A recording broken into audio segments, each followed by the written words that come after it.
With Phil stumbling drunkenly out of his bed, appearing in his head all the things he's wanting to be said. 90 minutes of Phil to Phil, with so much time to kill. He promised chill, but all he does instead is beg and chill. Streams online and straight away begins to whine, but always fine as long as Shaz benign and doesn't step out of line. His content's immature for all to endure like fresh manure, but I feel sure he ran straight to feeling so insecure. The money earned from yesterday was withdrawn and long gone, as Phil's spending impulse is always had to stay on. If supports are also slow and stays so low and fails to grow, you never know, the show may turn into an easy bingo. Once licked off across the board with charge to ward because his code can be ignored. Just how much DSP makes us feel so bored to help us fight or sleep and try to keep alert to watch a creep who play bingo, but Phil will bitch and why his sheep are also cheap while DSP is chasing green. We're seeing green across the screen as Phil's routine predictability rivals are slow machine. It's not in burping, leaning, ban. It matters not if battery fun is shy or scan to see if hours make him feel less of a man. Takes a drink and starts his like before lunching into a big pretending there for bills when truth is dead to buy a wrestling JPEG. Talks about his shitty life of call his cat and fatty life and all his strife of forgetting that it's done well and they were rife. With drama he will react but isn't actor as a fact as he rehearsed to be exact in how he felt he was attacked. Season's nearly over and a win is in sight with what to white despite Phil to light that tips were not white. We'll say alright it is okay and now it's time for Phil to play, but first he'll say that tips will help from being off the other day. And with those words we win again. It's never if but always when the game is won. Thanks to that we made it to the very end.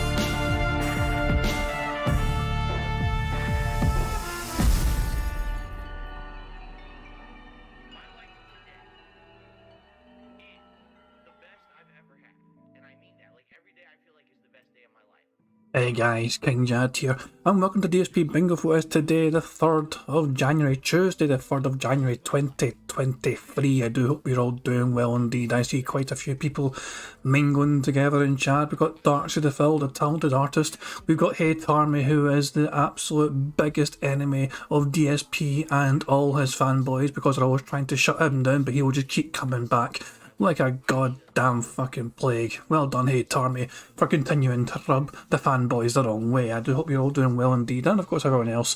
I see Heather P, Aiden Kensington, BST, just name a few, you know what I mean? It's good to see all so many familiar names. And yeah, I do hope you're all enjoying the new year so far. Phil enjoyed himself last night. He actually got a victory in Warzone. And I thought I would show you guys the moment it happened on Phil's stream. And naturally, very quickly his attention turned to money. Bounties, where that money at? I came in first, where is all my money? And his fans were forthcoming with all that money. So here is Phil winning at Warzone last night.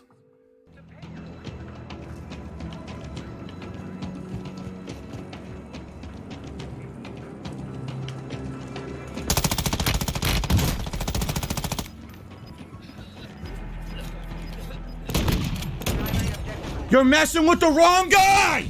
Oh! Oh, that felt good. Yes. Yes. Yes. Yes, yes, yes. That felt so good to finally get one and do it like that, because that was a sick way to do it. Oh my. I mean, not really. If you fucking look at the game in general, he spent a whole lot of time camping in this fucking room.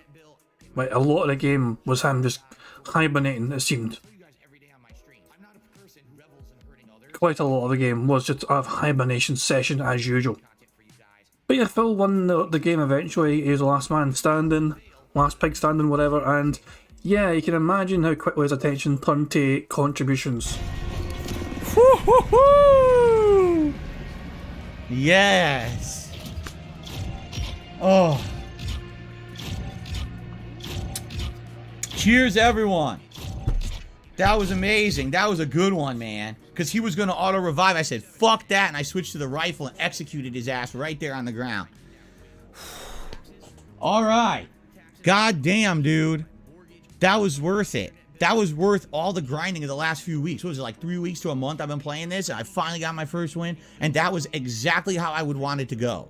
I played smart. They tried to get me. It didn't work. I outplayed them, right? That was sweet. Thank you, Mo AI, for a super chat. Oh, there was already a tip there. I got to shout out this tip that's already there. That's been sitting there for a while. Hold on. Oh. That was intense shit. They were messing with the wrong guy. Thank you for the $1.50 tip. Who was this earlier? It was... Oh, let's see here. He's fucking all disorganised because he fucking won. He doesn't know what he's fucking talking about. All this shit. I need to read all these contributions now. And yeah, contributions were very fast at this point to flow in. Phil got a few sub chats in a row because he won, and tips as well. But he was going on about how somebody promised him $750 if he won, and the guy never showed. Even though Phil had earned, I say earned very loosely, he was given $263 for the Warzone stream last night. He went from $13 essentially to 260 odd in a quick fucking span of time. And I do believe he stopped recording. Yeah, a lot of the thing that happened in between was unrecorded.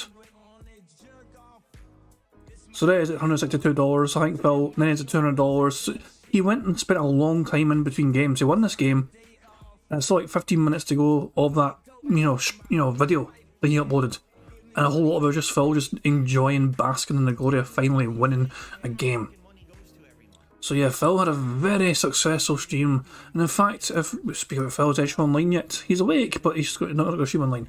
Phil has been tipped $1,001 in the last 5 straight days of streaming. So Phil, since his day off, has been streaming for the last 5 days. And he has been given $1,001. Unnaturally, Phil will claim he's still a broke-ass bitch with no disposable income whatsoever.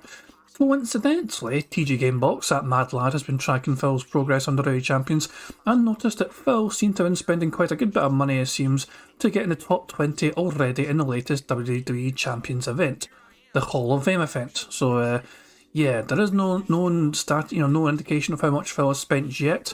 I think it's one of those things where once you get past the kind of free level of how much you can play the game, then TG can calculate how much has been spent. But I say keep an eye on TJ's. Shut the fuck up. I would say keep an eye on TJ's Twitter to see the latest updates on how much Phil has been spending on that fucking game. So yeah, there you go. But yeah, so Phil was also a very happy chappy last night, and yeah, he's happy today as well. He seems to be in a chirpy mood. Good morning all.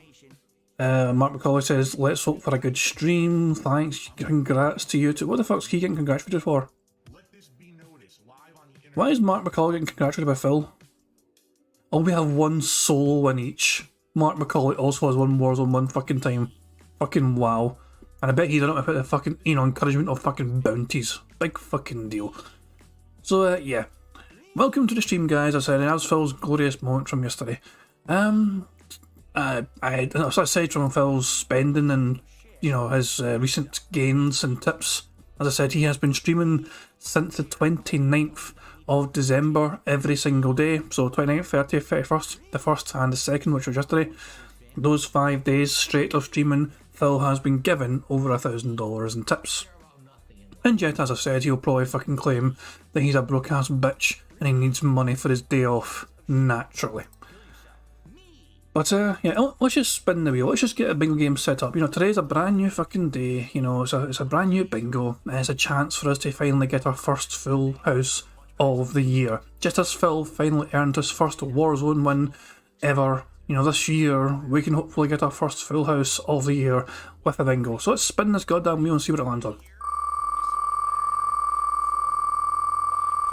Look at that piggy little face spin. Wheels like we're going to be throat clearing.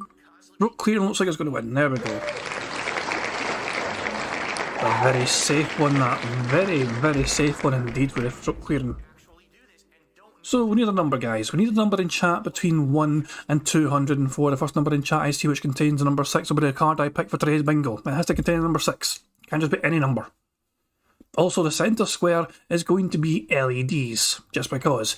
The very first number in chat I saw which contained the number 6 was Bitchcraft. It says 61. So we're going to go to the 61st bingo card that, to pick this card. So thank you very much, Bitchcraft, for the suggestion. That was the first one I saw in chat. I know I got a lot of people can't post at the same time. Hey, Mr. Different Label, how you doing, pal? Hope you're doing well. So, yeah. So the very first one I saw it appeared in chat for me was Bitchcraft's one for 61. So the 61st bingo card looks like this. It's a 60-second result. It's on the right hand side here. And there we go, the bingo card will have Phil saying tips, him clearing his throat, him being jealous of YouTubers, him talking about his family in some capacity, and him being full clown mode. There's plenty of that yesterday. Second row's Phil doing scat talk, which is sometimes hit and miss. Him doing the prayer hands, which has been doing quite a lot lately. Him saying now, reality, and him messing about with his ear. The third row is Phil giving a thumbs up to the camera, him saying literally.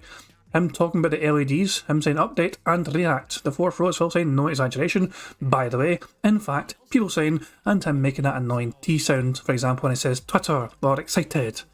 The fifth row is Phil saying interactive, engagement, him laughing, him saying okay, and him saying gifted memberships. I think it's a very strong card, I think it's a very robust card. I think this is a card which could see potentially somebody winning some money from me, so there we fucking go. Let me save the bingo card right now before I forget. One time I forgot to save it, and I've never forgiven myself since for being such a fucking stupid bastard. The shame of forgetting to save that bingo card one time, I'll never live it down. Mainly because I never let myself forget. Nobody else gives me grief for it, because I'm always trying to give myself grief for it, you know what I'm saying? Like, literally nobody else cares if I forget to save the card occasionally. Like, it happened like one time ever. But I'm always the one myself to fucking remind myself how much of a stupid bastard I was for forgetting to save it one time. But I don't know what's worse, forgetting to save the card or forgetting which card I was meant to use and using the completely wrong one altogether. That also is quite embarrassing. Now I discover like halfway through the fucking bingo, where's the fucking word? Anyway, the card has been saved, you'll be fucking delighted to know, so fantastic stuff indeed, so fucking hurry for that. What's happening in Phil's chat? What's he talking about? He says he's going to keep playing Warzone to entertain you guys and have fun convo, but you guys know my thoughts about it, lol. Basically, Phil's going to keep playing it as long as he's getting offered good money for it, and as long as he's able to fucking keep doing well in it as well enough to fucking gain those bounties and earn those bounties. The popular theory is that Phil has done so badly in Warzone over the, several weeks that he's been playing Warzone that the game has given him opponents that are basically terrible. It's like the level of competition got lowered, so Phil was basically playing against den-headed bots that he had a chance to fucking beat. And that is how Phil is going to be killing in Warzone over the next couple of streams, because all of a sudden Phil actually fucking got relegated down to a level where, it was against a caliber opponent which is going to be easy for even someone like him to beat. And looking at some of the people Phil did kill in that stream, it was quite, mental how blind some of them were. Some of them tried to ambush Phil and they just didn't open fire for some reason. They just stared at him. And Phil's like, oh, I can shoot this guy now. Blah, blah, blah. Probably says it's super blind, man, so he gets matched with shit players. Aye, Christ, man. Quite possibly. But yeah, we're just waiting for Phil to go live. He's probably going to be talking about the usual kind of garbage, like fucking, the LEDs, not shit. Let's refresh Phil's Twitter feed to see, oh, for fuck's sake, what that happens, hold on. Good morning, after he's actually done 2 tweets today, look at this shit. 19 minutes ago, it's finally time to see how God of War Ragnarok ends. And to mess with by lighting some, for fuck's sake, he's going to mess with the goddamn LEDs some more, Jesus Christ. See you in a few in a stream, and then Phil fucking went to stream, went live, said good morning, after 2 months, it's finally time to see how God of War Ragnarok story ends. And at this time, let's also finish off those berserkers. Plus, a chill level 1 podcast, where we mess a bit more with lighting and relax. Translation. Phil hasn't got fuck all to talk about today, so he's going to just fucking waste as much time as possible fiddling about with his fucking shite lights, which he has no idea how to fucking properly utilise. For fuck's sake. So yeah, I've got that to fucking look forward to, guys. I know you're all fucking buzzing for that, I'm sure am, fuck me. So Phil's going to use a restroom, not a boys' room, and then be right back to start the show, so back in a few. I better get the game all set up properly then. So, as you guys can see on the screen, we have 25 snorts equaling a free space. We have 10 burps equaling a free space. If those things get doubled up by Phil, then that'll be an extra free space for the stream. Sometimes we get plenty of snorts and burps, and sometimes we don't. It's just random luck, it seems, you know what I mean? Which is perfect for bingo, it just means it's not a guarantee. As nice as much as you expect Phil to snort and burp all the time, it's nice to have some sort of kind of level where it's like it's not a guarantee whether we're going to hit the free space or not. So it kind of makes the game interesting, kind of makes the game a bit suspenseful, and it can be a difference between a full house and not a full house getting those free spaces as well. If Phil gets to blow bubbles before playing gameplay, and he gets 100 likes before fucking recording for gameplay, that is also a free space for us, guys. And if this stream gets 100 likes, that will be a free space as well. Although, I never usually fucking harass you guys. So, you know, if it happens, it happens. You guys have the power to influence a free space, that's all I'm saying. But at the end of the day, if it doesn't get hit, it doesn't get hit. There's no fucking skin off my back. I'm just trying to give you guys extra fucking reasons and methods and ways to get a free space and bingo for you guys can win it. But yeah, it's one of those things where sometimes yesterday it wouldn't have fucking made a much difference thing because we were 5 short somehow. A lot of things you would have expected Phil to say and do, he never ended up doing, bizarrely. Which is strange, but it's just the way it goes sometimes. This is a card. I'm just trying to think, what was on this card which makes me nervous about fucking completing a full house today? Him doing scat talk is sometimes hit and miss. That's kind of, and I know he loves doing the kind of scat talk humour, but depending on the mood he's in, he will sometimes not bother with that kind of humour. And what else is there? Sometimes interactive doesn't come up as much, you know what I mean? Engagement always does, but not interactive, not as much. But yeah, there's a couple of things on there which might throw a spanner in the works. So we'll have to wait and see. Update, I mean, I don't know, update seems to be quite fond to say. In fact, it's one of those things we could, if we wanted to, we could check Pig Go and kind of have a wee quick. But nah, I won't bother with that. We'll just kind of play it by ear and see how it goes. Let me fix the bingo card so it looks a little bit better. It looks a little bit squished on the right hand side, doesn't it, compared to the rest of it? So let me just marginally fucking drag out a little tiny bit more. That's too much? Fucking get back here. Nah, that fucking do. That's enough. Okay, fantastic stuff. The bingo's all ready to go. We're just waiting for Phil to get back and we're fucking underway.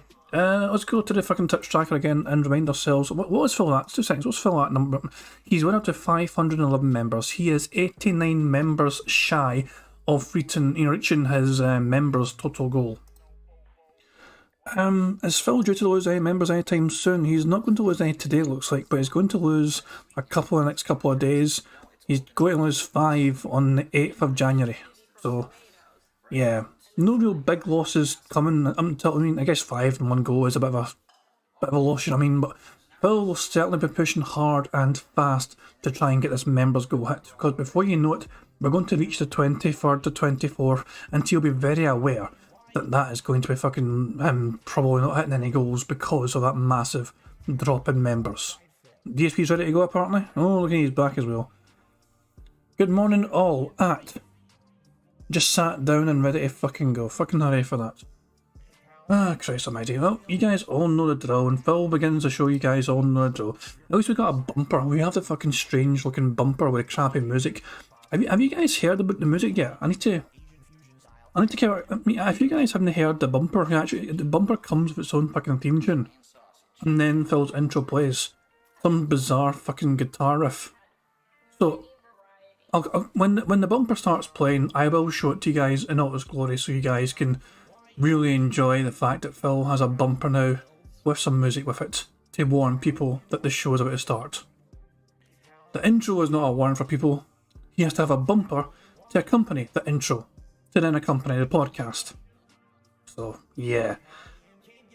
It's a bizarre looking fucking, but I don't understand the fucking logic behind the fucking bumper. I really don't. You'll see what I mean, guys. You will see what I mean very soon when Phil goes proper live. Okay. Just reading Discord there. 2 seconds. Oh, there we go. Okay, 2 seconds. Let me rewind this. Okay. And go full screen. You guys want to see what Phil's bumper is like? Read and weep, behold, in all its glory.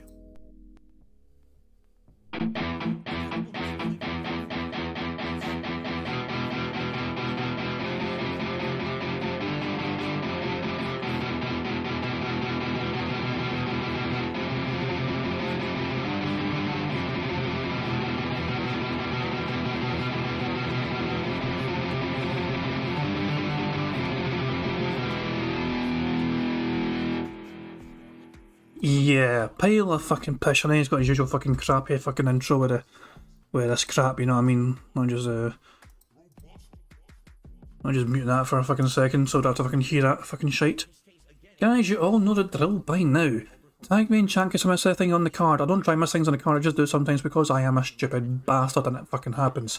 25 snorts free space, $10 free space, 100 likes free space, and for either stream. And yeah, 25 out of 25 means one of you guys can win a prize from me. So that'd be a great way to start the fucking year. So yeah, guys, hopefully we get a full house today. Fingers crossed. Here we fucking go. Good fucking luck, guys. Let's win. Good morning, everyone, and welcome to the Level 1 podcast, where we are busy having fun down here on Level 1. And man, Thimblewinter hit pretty strong here in Washington. Whew! The Bifrost is like chilling me to the bone today. Holy moly. Look all around, man. Shut the fuck up for a second. I'm gonna tick cloud mode already for this fucking fake ass acting of you pretending to be fucking cold. You got a fucking like light blue LED effect and a fucking effect to you. Is that gonna? Are you pretending it's fucking cold there because of the lighting? The Bifrost for the fucking LEDs. Please tell me it's about the fucking LEDs, Phil. Anyway, today is, I know the lighting looks a little off. I'm gonna try to adjust it in a second. Today is, there we go, much better. Today is Tuesday, the 4th, no, excuse me, the 3rd of January. It's only the 3rd. I thought today was the 4th. He's fucking drunk already. Jesus fucking Christ. Was that a fucking hidden snort in there? There we go, much better. Today is Tuesday, the No, that was a leg slap. Okay, I heard a noise and I wasn't sure if it was a fucking strange snort, but it was just a fucking leg slap. 4th, no, excuse me, the 3rd of January. It's only the 3rd. I thought today was the 4th. Today is the 3rd of January, 2023. Welcome to the show. How is everyone today? I hope you're doing well, and I hope you're ready for a fun and chill day of gameplay streaming. What a day we have in store. Gameplay-wise, this should be actually one of the more interesting days that we've ever done. But brrr, those Bifrost boys are swinging by, man. Look behind me. So obviously you can see the Phil loves those Bifrost boys a lot. new lighting that we have here for the show, correct? I actually think that the lighting looks pretty good for the podcast, but I don't really think that we've got the lighting down for the gameplay yet. Like for the podcast, this looks pretty neat. Every day I can change the color of the setting to match whatever game we're going to be talking about or whatever's going to be going on, which is kind of cool. But for the gameplay itself, yesterday we kind of messed around with this new LED lighting a little bit during the streams and didn't really nail it yet. When we were doing Pokemon Scarlet, we did this. So it was red the whole stream. But as you can see, here's what happened. The camera auto-adjusted, which makes it look kind of weird. And then for Modern Warfare 2 Warzone, I was going to do all green. But as you can see, all green doesn't really look green. And that's the brightest green I can get. Here, looking at it with my own eyes, it looks very green. But for some reason, the camera doesn't really pick it up that well. Now, Butter says, why don't you dim the room lights? Oh, we did. In fact, for the first stream yesterday, let me actually go back to my Bifrost, in my Bifrost setting. Yesterday for both gameplay streams, actually, we did dim the room lights. And the problem with that is, then it's hard to see me. Like, you can see the lighting better, but then it's very hard to see me. And so I guess what we're figuring out, quite frankly here, is that there is a way to do it. There's a reason why every single streamer has exactly the same setup. Shut the fuck up, you jealous little bitter toxic dick. That's fucking your jealousy. We've also got a bingo already. If Phil laughs, that's an early fucking bingo on the board. Bloody hell. All have the same angle that they... Hold on, did he say literally as well? Hold on. And so I guess what we're figuring out, quite frankly here, is that there is a way to do it. There's a reason why every single streamer has exactly the same setup. Okay. They all have the same angle that they use. It's an angle up here. The camera's like up here on either a selfie stick or a tripod looking down at them from the top. It's the smartest angle to have it for a lot of them, for God's sake. By the way, not all of them have the same goddamn angle, for fuck's sake. You know, a lot of them do have similar angles, but it's usually the best fucking angle to have. It's what... Jesus fucking Christ, Phil. This bitter fucking toxic jealousy towards anyone else that does content creation, as if Phil knows better than them, and like they're somehow fucking cheating by being more successful than him. It's getting old real fucking fast, Phil. They've got the same lighting at the same angle. They've got either the ring light or a diffuser lamp. The ring light is proven to be so fucking effective to light up your face without lighting up the whole room, which means that people can still appreciate the LED lighting in a room, but still see the content creator quite clearly. Just because you've got pishy fucking lamps in your fucking office to fucking work with doesn't mean that the ring lights are fucking a joke. No, the ring lights are effective for content creators to light them up, but not the goddamn room. You dense motherfucker. You would know this if you actually done some research into your fucking job. I'll do it exactly the same. And the reason is because they've got it down to an art. They must have messed with it to the point where they realize this is kind of the ideal. Right? Well, yeah, exactly. They fucking put effort into a fucking live streams, unlike you, Phil. Right? And this is how it's going to look. Without having that kind of lighting, you're not going to get the best of... Like, right now, I would say, this looks good. The background and me actually look good in this one particular case. But, dependent, you know, on what color I change it to or whatever, it really messes around with the camera and everything, okay? So that being said, I'm glad that it's 2023 and we're experimenting. We've got new artwork, which I like. So far, the feedback is people like the fact that I have this artwork on the stream. Well, it's not new artwork. You've had this artwork since like 2007. It's not pretending it's fucking new. You've had this artwork shown on your content since 2007, 2008, whatever. It just wasn't fucking shown as prominently as it is now. So stop fucking pretending it's brand new fucking shit for the audience. Nah, you're fucking recycling old shit to fucking show your audience because you've got so much fucking garbage in your fucking house. You gotta fucking show it off. I'm still convinced that Kat told him to get rid of those fucking pictures in the hallway so she can actually have something meaningful, something more adult, something more normal in the fucking hallways of that fucking snortfort rather than some shitey fucking pixel art. Okay, that's a bit mean. The pixel art's not fucking shitey. Okay, I take back my fucking comments about the pixel art. It's actually quite nice. But still, for a 40-year-old man, a family man supposedly, it's like this is what he's got. This is his legacy. This is what success bought him. This is a reminder of Phil's fucking Machinima fucking heyday, where it's like I was making stupid money. I was able to buy such artwork. I'm going to hang up this artwork even though it's got no value whatsoever other than to me because I paid X amount of money for it back in the fucking day. But yeah, it's just bizarre to me. Phil's trying his best to fucking relive the fucking glory days and remind everyone I bought this back in the fucking day because I had so much fucking money. Nowadays, not so much, as he's been given $1,000 in 5 fucking days from his dent heads and tips alone. Rather than a bunch of game boxes and little figurines, it seems like people like this a little more, okay? One of the bummers is this. The Pac-Man lamp, which I really like having on, seems to be messing with the light, especially with the backlight on as well, where the camera won't even consistently stay at like a certain level. You know what I'm saying? Like if I turn this light on, the camera goes bright, dark, and it just looks like a strobe, and it's very, very distracting. So sadly, we may have to leave the Pac-Man lamp off moving forward, simply because it doesn't really work well with the kind of webcam that I'm using. But for the most part, I've gotten positive feedback. People are appreciating that I'm at least trying something different. And then, of course, you've got the scumbags who just come and crap on everything. Oh, Phil turns on a light and he thinks that we should care. It's like, yeah, you should. You actually should. Why? Why should we fucking care? No, you know what's funny? You mocked this practice so often, so much back in the day. And it wasn't not even that long ago. Not even that goddamn long ago. You know what? I'm going to do it. I'm going to fucking do it.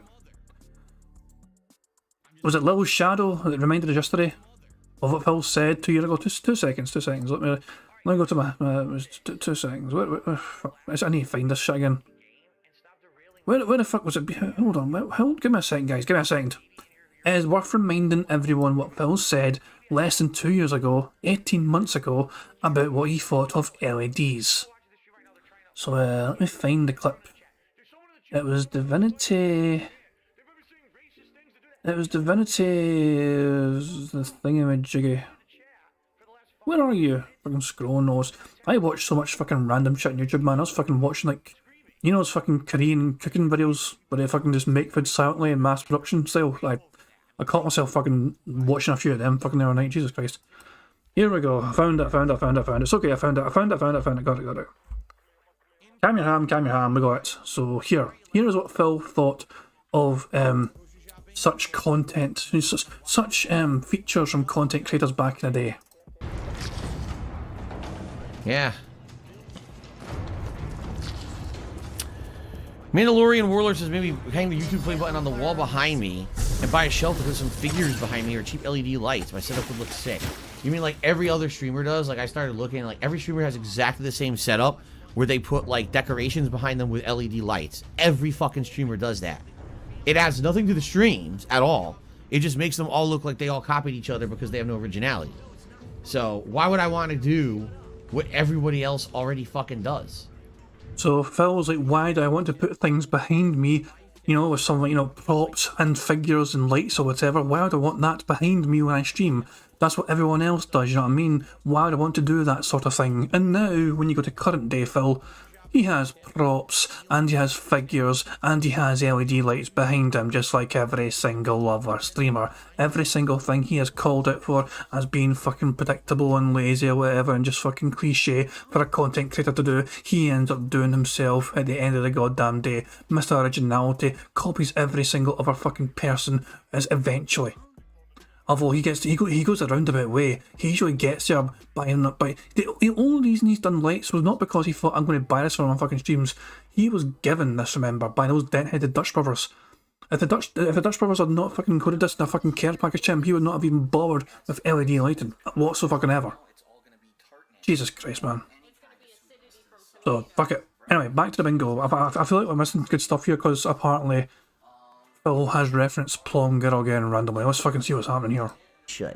You should actually, like, you know, have a little bit of, you know, human compassion and thought and emotion and say, oh, here's someone who makes content who's actually trying to improve instead of, oh, let me pull down my pants and unload my fecal matter on top of their face. Well, there's your fucking scat talk for you. That wasn't too fucking hard. Jesus Christ, man. Every morning, you know, a little different, right? So I would definitely hope that this will lead to good things. Right now, I feel like we're heading in the right direction. We got a new webcam for the past couple of months that's way better than my old one. We've got a new capture device that definitely is improving the quality of the gameplay that I'm putting out there, and I'm trying to make active improvements to my setup to make it look better for you guys, and I hope that you like it. Apologies that there will definitely be adjustments. There will definitely be you know, a time period here where we will be working with it until we kind of get it down to a science, right? Will I need to get a better light? Probably. You know, we talked about this actually last year, that if I was going to upgrade my setup, that I should probably get better lighting. I'm using, no exaggeration, a cheap lamp that I probably bought from Target 10 years ago. It's 5 bulbs with those stretchy arms. It's probably like a dorm lamp, right? That you would use at some cheap college room. And I've been using this for 10 years or more. Seriously. Yes, that's what I use for my lighting in my room. I know some people will be like, what? But you do this for a living. Yeah, that's my lighting. You know, maybe I should change. Maybe I should get something better. Yeah, maybe you fucking should, Phil, you dumbass. Jesus, people have been telling him this is his livelihood and he doesn't bother to invest in it whatsoever. $1,000 in 5 days in tips from his deadheads. Not $1 of that went to investing in his goddamn business. I don't know what would be a better option. If anyone has any recommendations, if any of you out there use something in particular that you think would be great for my setup, especially now that I'm doing some of this stuff with the ambient lighting and everything, please let me know. Send it my way. I would just hope it's not overly expensive. You know what I mean? Like, I hate to say it. Jade, how you doing? I hope you're feeling well. Good to see you here today. I hate to say it, but a lot of the times when they sell stuff that's branded for streamers, they literally price gouge you. You know what I mean? Oh, gaming chair, $400. The chair's worth like 40 bucks, right? Oh, you know, gamer accessory, fucking headset. Oh, the headsets are the worst. They try to say, oh, gamer headset, and they sell for $300. It's a stereo headset that's probably worth like 30, right? So that's what I mean. Like, oh, here's a nice ring light or diffuser lamp for streaming, $250, and it's worth like 40, you know? So I definitely would like some suggestions. If you guys have any recommendations, if you want to send me an email, you know, or you know what, you guys know how to reach me. At this point, if you don't know how to reach me, I'm holy crap. I'm a very reachable guy. There's many different avenues which you can reach me. Please, you know, do so. And I would absolutely love feedback, because if there's something that's inexpensive, and I don't mean that it has to be cheap. I'm not talking like $5, but if there's something that's relatively inexpensive, not breaking the bank, but I could improve the lighting in here, maybe get a new lamp, like, you know, behind the camera that looks a little better, but doesn't blind me, I'd be down for that. You know, as long as the streams look better. And that's the thing. The key here is making the streams look better for you guys. Because I want you to understand something. The lighting in here doesn't matter to me at all. The lighting in this room doesn't affect me. I would disagree with that. Anytime it's sunny in your room, it reflects off the fucking carpet or some pish and it blinds you, because I would say the lighting would absolutely affect you, because you've proven in the past that any actual bright light in that room, at least from the fucking sun coming through the window, seems to blind you as you try and play your fucking games. So I'm going to press X to doubt that. I don't care. I'm looking at that TV playing games, and I'm reading chat on this laptop. I don't care what this looks like. I don't care what the lighting, you know, that doesn't affect me. That affects you. This is the overall presentation for you guys and what you find digestible and entertaining. So I want to make it better for you. That's why I need your feedback on what you would like, okay? So thank you for understanding. This is a learning process. I will try to stay warm today here in the Bifrost as we try to complete God of War Ragnarok, which we'll talk about in a second. But before we get to today, I guess we should talk about yesterday, since yesterday was a pretty important streaming day. I want to get everyone caught up on everything that's going on, obviously.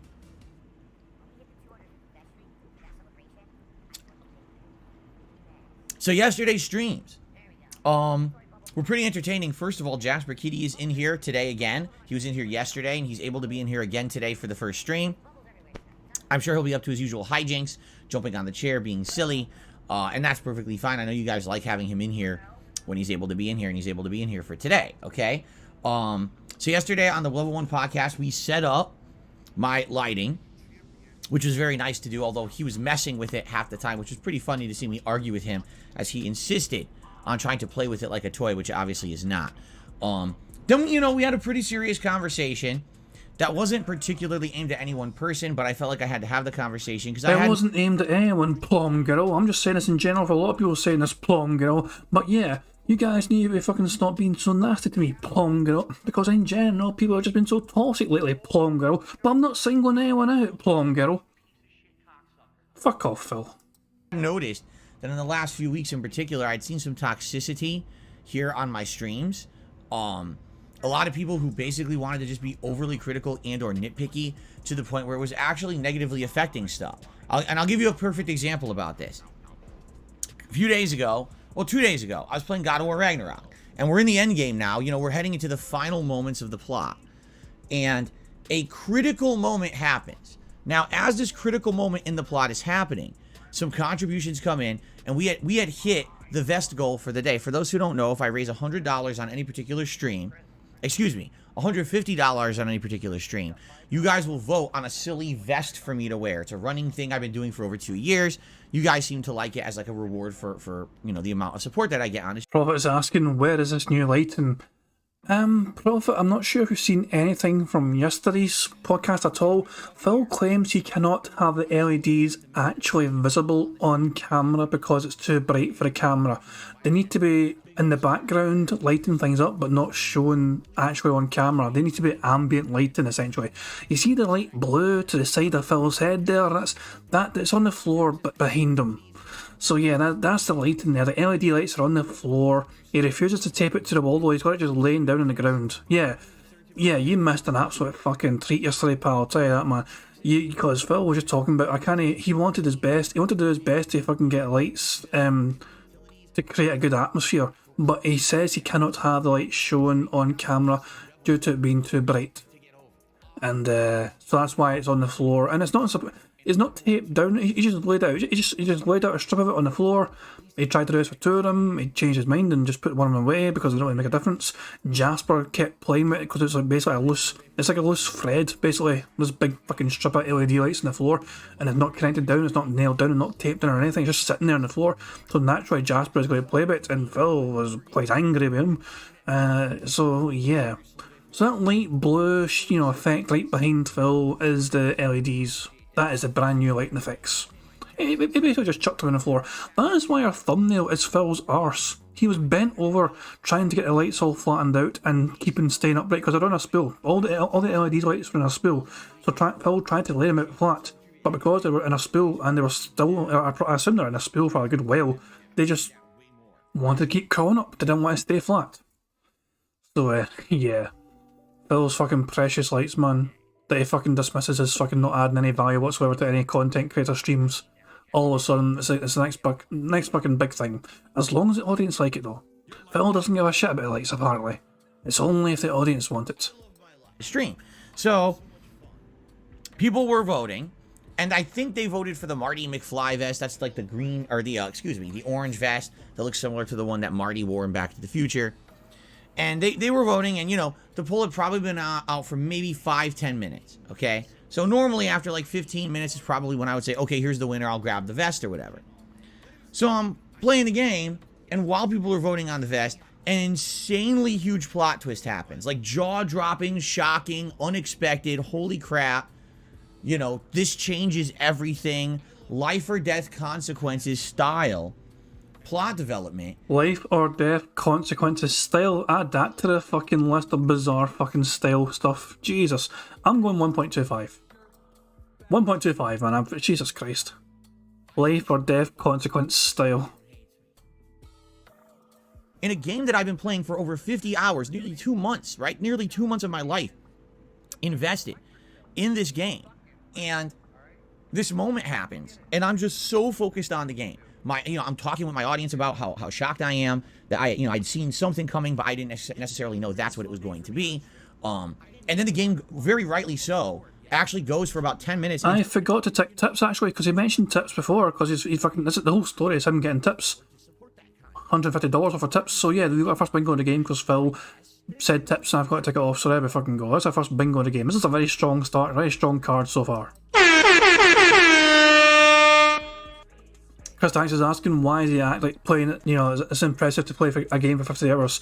For Phil, it's more about the fact that he's been playing this game because Phil only plays games on streams, only plays games in either 3 hour increments or if it's a night streams 2 hour increments, then it's a fact it's a length of time it's taken. It's not the gameplay itself and how long the gameplay is.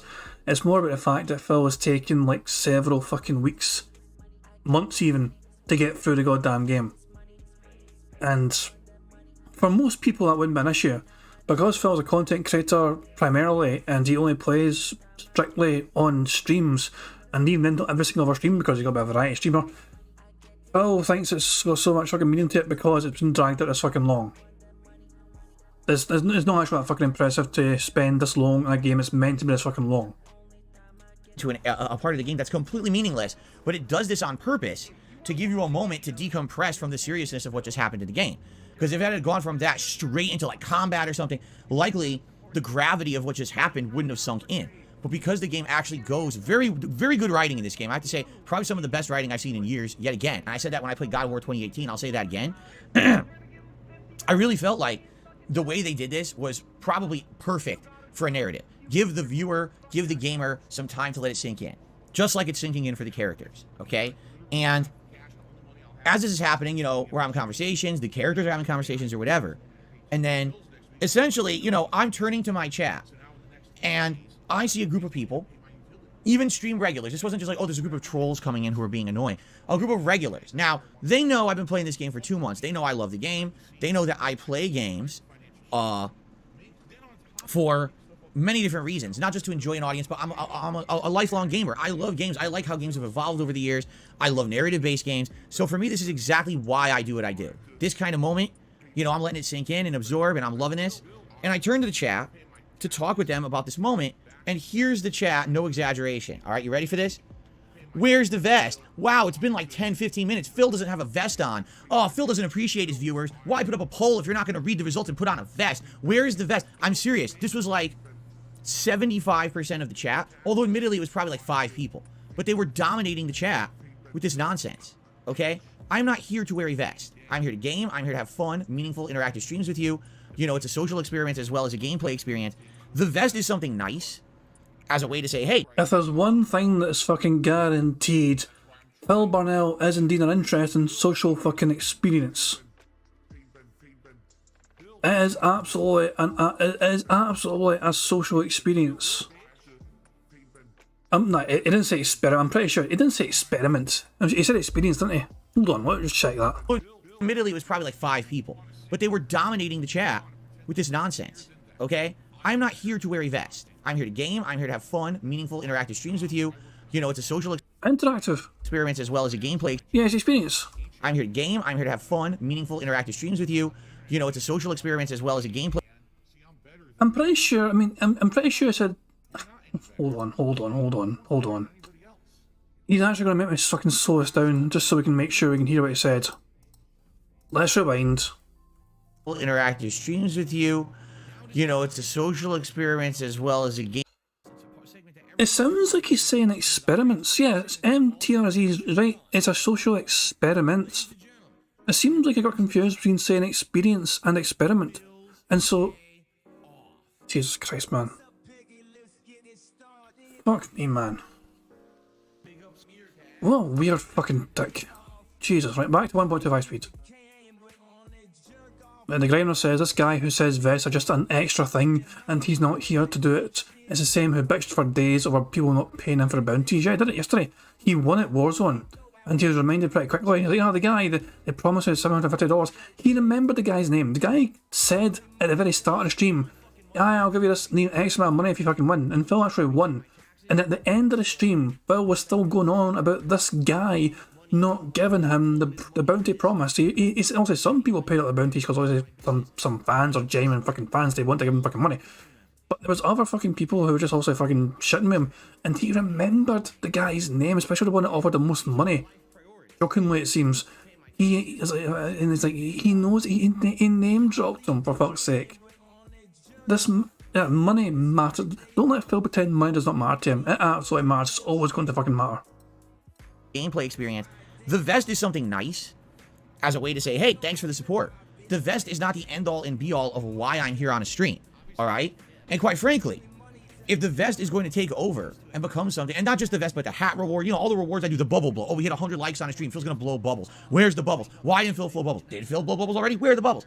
If that's what it's going to be, then we'll just get rid of all the rewards. Because that's not what I want my streams to become. It's not... Oh, you fucking... I dare you. I double dare you to fucking do that, Phil. I fucking dare you to fucking do that. You need those fucking rewards, because why else would those fucking morons give you fucking money anyway? Go on, Phil. I fucking dare you, you fucking spineless little piggy. Get rid of the fucking rewards and see how much fucking success you get without any goddamn incentives for those fucking morons in your chat to give you more fucking money. I fucking double dog dare you, you fucking disgusting dick. Not just about, gee, how much did Phil raise today? You know, how successful was the stream financially today? Did we see a silly reward today? That's not what it's about at all. And the thing is, I know for a fact that the vast majority of people that are here on stream, and the vast majority of people who watch my videos on demand, know that. What this is, it's a vocal group of people who are just starting to get a lot more rowdy in the chat, particularly during streams. And I felt like yesterday I had to lay down the law during the podcast and say, listen, I'm not putting up with that. I'm just not. I don't even care if you're stream regular. You know, you can't do that. You can't actively derail a stream with bullshit. The vest literally applies to every stream I do. Any stream where I raise a certain amount of support, you can see a vest. I could wear the Marty McFly vest any stream between now and the day that I die. But there's only going to be one moment ever in time when I see that plot point for the first time and I'm shocked. Isn't it more important to see my reaction and talk about my reaction and give it some time to sink in rather than say, let's derail everything I'm doing right now with the game to put on a vest, right? I mean, anyone with a logical mind could think that way and say, yeah, that makes sense. But sadly, we got people who, I hate to say it, they just get so wrapped up in bullshit in life. It's like, who the frick cares about the vest right now, right? This could be any other moment. This could be a big deal. Not right now. And the other thing that gets me too, you know, you can argue that 2.5 years ago, we had what was called the vest streak. This was a situation where for a series of streams, which lasted months, I hit a support goal every stream, and so every stream I was putting on the vest. And it was a big running thing. Will Phil have the vest today? Will the streak continue? And it almost came to the point where the vest was overwhelming the stream and being the predominant thing people came to the stream for. I didn't like that. And even though I absolutely enjoyed the amount of support that I got, when the vest streak ended, it was almost kind of a relief. Because I was like, well, now that... Well, that streak technically did die quickly on, but Phil ignored it. I remember... the streak did not fucking last as long as he thinks it fucking did. He fucking falsely claimed he hit a fucking goal when he miscalculated. The streak fucking technically died at like 19 or something. I don't even know if it was that fucking high. But nah, Phil would always... So if you went around during the vest streak, guys, you should have fucking seen it towards the end of every stream when Phil was not actually fucking close to fucking hitting the goddamn vest streak yet. And by the way, back then, it wasn't $150, I believe it was $100. I think it was just $100 per fucking streak. So this is not $150 per fucking stream, this is just $100, I believe, per fucking, I think it was anyway. Bill would fucking drag the fucking stream out so fucking much, and, you know, and all these fucking hits, all these massive hints, you fucking, you used to him saying it these days, but back then it's like, well, it looks like the streak's over, guys, it looks like it's going to end this fucking, yeah. Bill made a ridiculous amount of money with that vest streak. You guys have no idea. I think some of you, I think it was, I mean, I'll say it's $100, so every stream, he streamed twice a fucking day, didn't he? $100 per fucking stream, at least. Yeah, he earned tens of thousands of dollars on the vest streak alone. There you go. He earned at least $27,600 just with a vest streak overall. Jesus Christ. Look at Brand says it was like 13k. I don't know. BST says he tells the Dents to donate early so he can run a poll because it's not fair. Dents only get the vest for a few minutes at the end of the stream. D speaks. Exactly. It's over, right? Now we can just focus back on the game again and be more about the stream again rather than the vest, okay? So the thing is, I could have understood, like, if this was like 2.5 years ago and there was a vest streak going on that people were freaking out. That's not even what's going on now. The vest streak's been over for over 2 years. Why are people freaking out about when I put on a vest, right? It's not a big deal. So please understand that.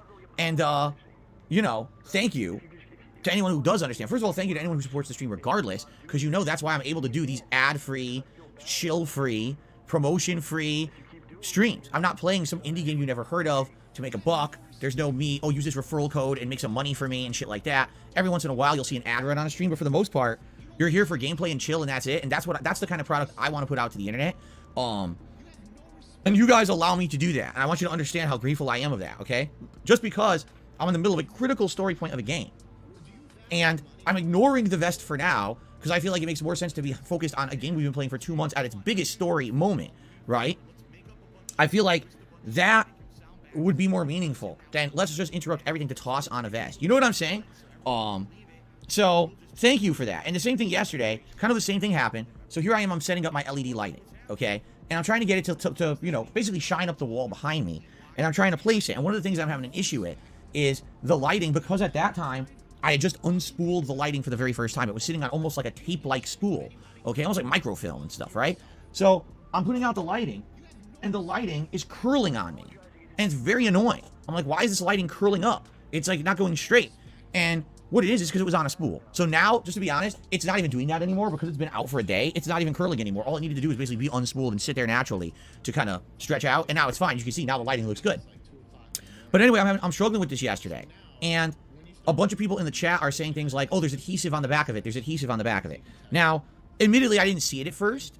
Okay. And I'm like, all right, I didn't see it. Big deal. You know, but then I see it.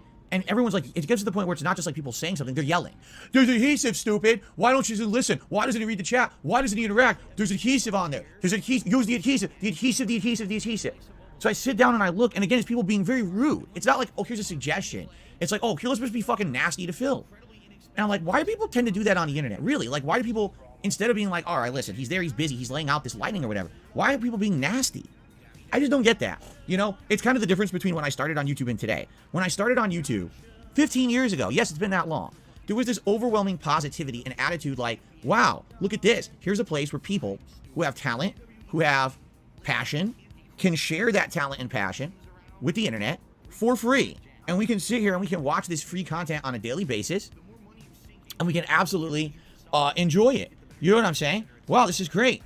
And then over the years, as more and more people realized YouTube was a place to make money, instead it became a land of entitlement. It became like, if the content on YouTube does not live up to a certain standard, if it is not in a certain delivery system, if it is not exactly how we want it at the very moment that we want it, it's shit. Sit on there and just dump on it. Dump on YouTube. Dump on people putting out content. Say it all sucks.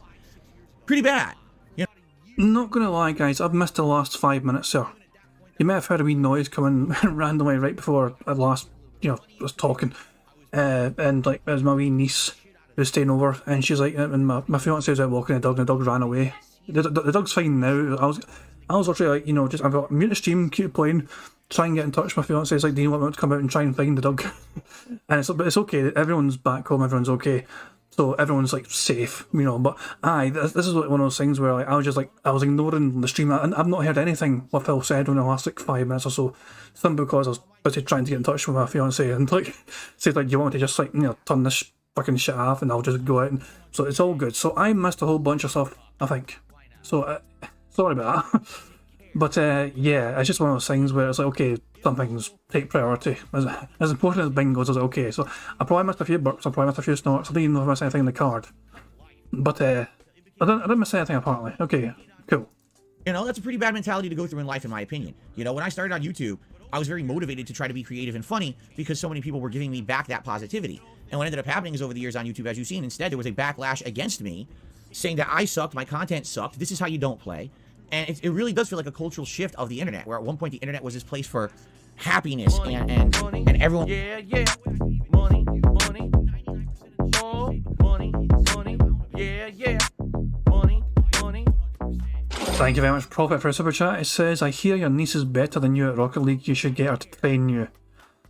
I will wipe the flare with you and anyone else you bring with you at Rocket League, pal. So I don't know, you guys like, it's nah, I'm not having that, pal. I'm not having that. I swear, one of these times I'm going to find a way to crush you and all your wee buddies at Rocket League at the same time. I swear, I could probably take Prophet. I could easily beat Prophet and whoever else who picks 4-on-1. 4 newbies at the game against me, I can easily see myself winning that. So yeah, bring your Ever Peas, bring your Meth Bears, bring your anyone else to help you at Prophet. I'd still annihilate you. Like a cultural shift of the internet, where at one point the internet was this place for happiness and everyone wants to be nice to each other because they're just happy that the internet exists and we have this way to communicate now. And then it became, let's just find a way to be cynical and dump on each other and be completely nasty dicks, right? I don't know how that's a way to go through life, honestly. I just don't. Maybe it's because I'm older now and I'm a lot more mellow, as you notice. I don't really get that agitated unless I'm pissed off at an online connection of a game or something. But for the most part, you don't see me raging over the shit that I used to rage about. You know what I mean? Like, I'm a different guy. I think I really have gotten older, wiser, and I mellowed out a lot. And I don't know, like maybe if I were younger, I would be like that, but I'm just not anymore. So here I am trying to set up something nice on the stream. I'm like, oh, let's go out of my way. I have this lighting. Let's see if we can figure this out. And there's like people being just outright nasty to be in the chat. Like, why would you do that? I mean, I understand you want to get my attention. You're like, hey, there's some adhesive on the back there. Maybe you want to try it. But there's a difference between saying, hey, Phil, we're just trying to get your attention if there's adhesive versus, wow, what an idiot. He pays no attention. I proved this yesterday. Nobody was doing that. Nobody was doing that to Phil. I proved this when you seen Raw DSP. You've seen every single message from Raw DSP. All those messages were quite nice. They were not being aggressive. They were not being cynical. They were not being offensive. They were asking him. They were just saying to him, I'm pretty sure there's adhesive on the back. I'm pretty sure that... Fuck this, Phil. You know what? I'm taking a square. It counts. He's going off at people saying this, people saying that. Yeah. He's not said it exactly as that, as far as I can tell, but yeah, this is ridiculous now. Phil was just straight up lying now about what his chat, his own audience, did. To his chat. He doesn't care about his viewers and fans. Look how he behaves. He just does what he wants. He's like a dinosaur. And then he wonders why people talk shit about him. No. People talk shit about me because it's a meme. People talk shit about me because they can get away with it, and they think it's funny because they want to feel belonging on the internet. They do that because they're losers. They don't do that because it means anything. By acting like that towards me, it doesn't make me improve. It doesn't make me any better. All it does is make you feel better about yourself because you demean someone. Shut the fuck up. You think I enjoy torturing myself fucking listening to you rant and rave all fucking goddamn day every single fucking day? I'm primarily here now because of fucking people, other fucking people. I get messages. I sometimes get messages from you guys, you know what I mean? And it does mean, it feels weird saying this because it sounds like a Phil thing to say. But when I see people that fucking appreciate the fucking streams and all that shit, and appreciate that there are people, you know, the community, you know, people enjoy talking to each other and all that shit, you know what I mean? That makes doing this crap and enduring this crap worthwhile, because obviously a lot of people seem to enjoy this, you know what I mean? And I'm glad they do. I'm glad that people are enjoying the kind of mental crap I sometimes spout out here and all that shit, and sometimes the things that Phil says as well, and we're all just going together like, what the fuck is this moron talking about? This definitely has meaning. We don't have a civil war in this goddamn chat with a goddamn, you know, it's like, you know, sure, Prophet has a go at me for fucking Rocket League, but that's all just banter, for God's sake. No, it's just, nah. It's not. Phil's chat, it's like a goddamn bomb goes off. Sometimes anyone dares to criticise Phil and suggest he was condescending to his audience who've got a fucking 20-minute rant, 30-minute rant, a 2-day rant out of it. Jesus Christ, man. It's unbelievable, man. Compare that to, you know, all these other detractor communities. You know what I mean, obviously you got a Shinko stream with the Glaze Gang, you got Raven streams, the Hoodlums, you know, all these other things. That being said, did that being said have a name for their viewer base? I don't know yet. I'm not entirely sure. But you get what I'm saying, though. You know what I mean? Even here with the Bingo crew, it's like one of those things where it's like they always kind of lead detractors just having a good time, just a wee chill time, enjoying talking to each other, enjoying the shooting the shit, enjoying ragging on Phil. It is certainly meaningful to a lot more people here than it is in Phil's empty chat.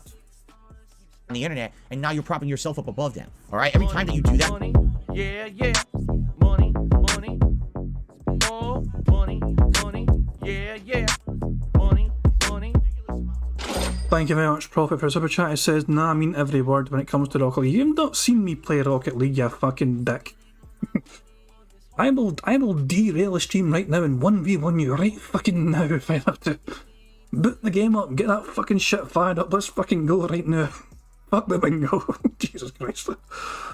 Oh my god, Phil though, this is an absolute unhinged rant. Phil was blaming his audience for daring to criticise him for being condescending.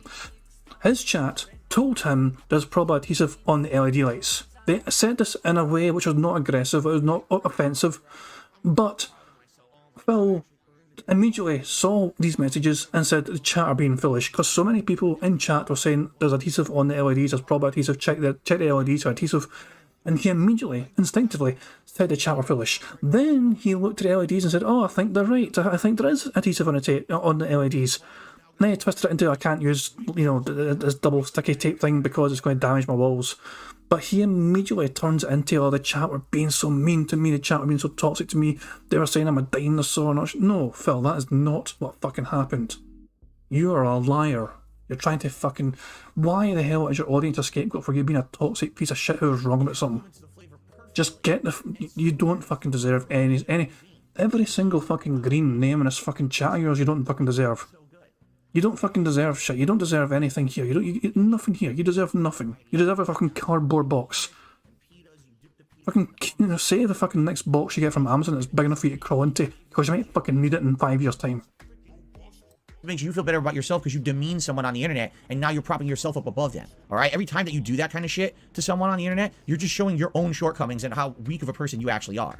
All right, there's a difference between, hey, there's some adhesive on the back, let's try to get his attention, and wow, let's say a bunch of really insulting, nasty things about Phil because he didn't immediately give us gratification by acknowledging our suggestion, right? And in truth, then when I saw that there was adhesive, I said, oh, I don't want to use that. It says it's 3M double-sided tape, and number one, I know double-sided tape is weak; it doesn't work very well. And to be clear here, I'm not having a go here for choosing not to use double-sided tape because it might damage the walls. I'm not having a go at him for that.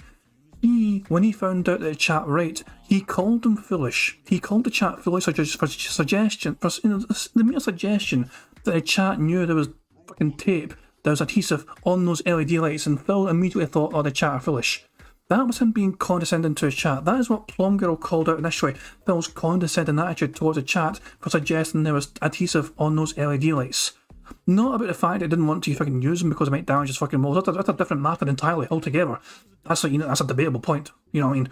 But no, Phil's condescending attitude to the people suggesting to him, check the fucking LED lights, I'm pretty sure it's adhesive on them, and Phil ignoring it, calling it foolish, and then being proven wrong, that is the fucking big issue there. Prophet says, no lie, I used double-sided tape and damaged my walls. Exactly. And Phil has said in the past he had double tape, that he used to have a vest. Remember, he used to have a fucking vest rack. He put up with a fucking double-sided tape and it damaged his wall apparently. Phil doesn't want to use double-sided tape. Fair enough, that's an acceptable point of view. Phil's condescending attitude to his audience for suggesting there was tape and adhesive on those LED lights, that is what the big issue was, and Phil's treating it like, oh, the chat are being mean to me because I won't fucking use the tape on the LED lights. That is not what the issue is altogether, not at all. Particularly, the paint that I have on my walls has this weird, how can I say, it's not like that powdery matte kind of paint. It actually has that glossy finish to it. Tape doesn't really stick to it. You need to use like heavy duty adhesive sticky things to get things to stick to my wall.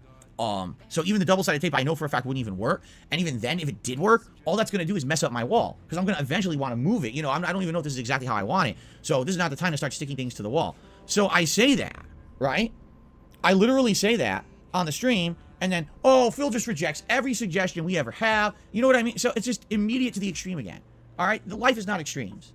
Life is not extremes. Life is not black and white. Life is many shades of gray, and trying to find that common ground, putting yourself in the shoes of someone else for a few minutes to try to understand where they're coming from, and trying to have compromise, and trying to understand just everything from a bigger picture perspective than just, oh, my way or the highway, right? There is no overall right and wrong in life. People on the internet don't seem to know that. They seem to have this real infantile mentality of everything is this or that. You know, there's heroes and villains. That's not life, man. It's just not, okay?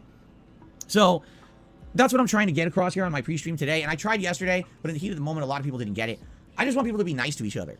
And me in particular, but of course everyone else as well. There's absolutely no reason to just be nasty. Oh. Well, you called your chat foolish. You started this. You instigated this by being condescending to your chat, calling them foolish for them daring to suggest that you're fucking missing the obvious adhesive on those LED lights. Oh my fucking, he's so fucking oblivious. He's so fucking oblivious. Okay, you're a little upset that there's no vest on my stream because you wanted it and it's been 15 minutes, 20 minutes since the poll's been out.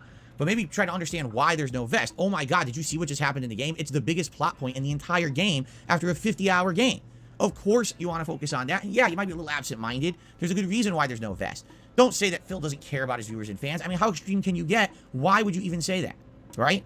Oh my god. By the way, there's landscapers outside, which makes no sense. I don't think those are my landscapers because my landscapers come on Wednesday. Today's Tuesday. I don't think those are my landscapers. That's another bingo, by the way, because by the way. Jesus fucking Christ, man. This is a very strong bingo card so far. I'm slightly annoyed that I missed some of it earlier on just because I was busy doing something. But yeah, it seems like I didn't miss much. It seems like a rehash of yesterday's fucking nonsensical arguing. Ozcleed's saying he has his own staff. No, he has his own volunteer mods. He doesn't really have his own staff per se. He has a trusted selection of people to moderate, but even then he wouldn't really trust them that much because, well, his mods have a history of turning on him. It's actually quite funny, even back in the fucking day in 2012, 2013, even before then, Phil's mods in his forums, for example, banned him on his own forums and locked him out. They revolted against him for Phil's behaviour and attitude. That's a fucking good bit of the kind of hate lore. But, yeah, even these days, some of his mods go a bit rogue. So yeah, I wouldn't say Phil actually has a trusted team of anyone. He just has people that are gullible enough to fucking do this fucking sort of moderating for him. For no questions, just for the love of Phil, I guess. Or the fucking power trip. So I don't know why we're hearing landscaping right now because I don't think it's mine. It might be next door or someone do something in a yard. I might have to check because it's so loud, but I don't think it's my landscaper. Anyway, I'm trying to set up lighting, which is something for you. It's not even for me. I don't care if there's a blue light behind me. I don't even see it unless I look over here at my monitor. I don't even know that there's a blue light behind me right now. Okay? It's for you guys to see something nice. And, okay, immediately I don't see that you guys are saying there's two-sided tape on the back of the lights or whatever. I get it. Does that mean that it's time to insult Phil and say, hey, Phil doesn't care, right, about his viewers? I can't fucking deal with this. I can't. I have to fucking pull. I have to find yesterday's podcast for you on Raw DSP and show you that you guys need to fucking see. He is being so fucking stupid about this, man. He really is. Right. Hold on. Jesus Christ. Let's endure yesterday's garbage again. Hold on. When would it have happened? Right. Use the adhesive to place it on the wall. There's not many adhesives. It only came with... Okay, so it's not long after this. Blah, blah, blah, blah. Because he's like, okay, I think it's actually around about here.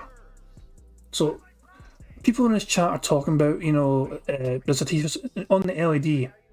There's adhesives. Look, there's Sherry92 in his chat there, 3:22 PM. Sherry92 says, Phil, peel off the strip itself.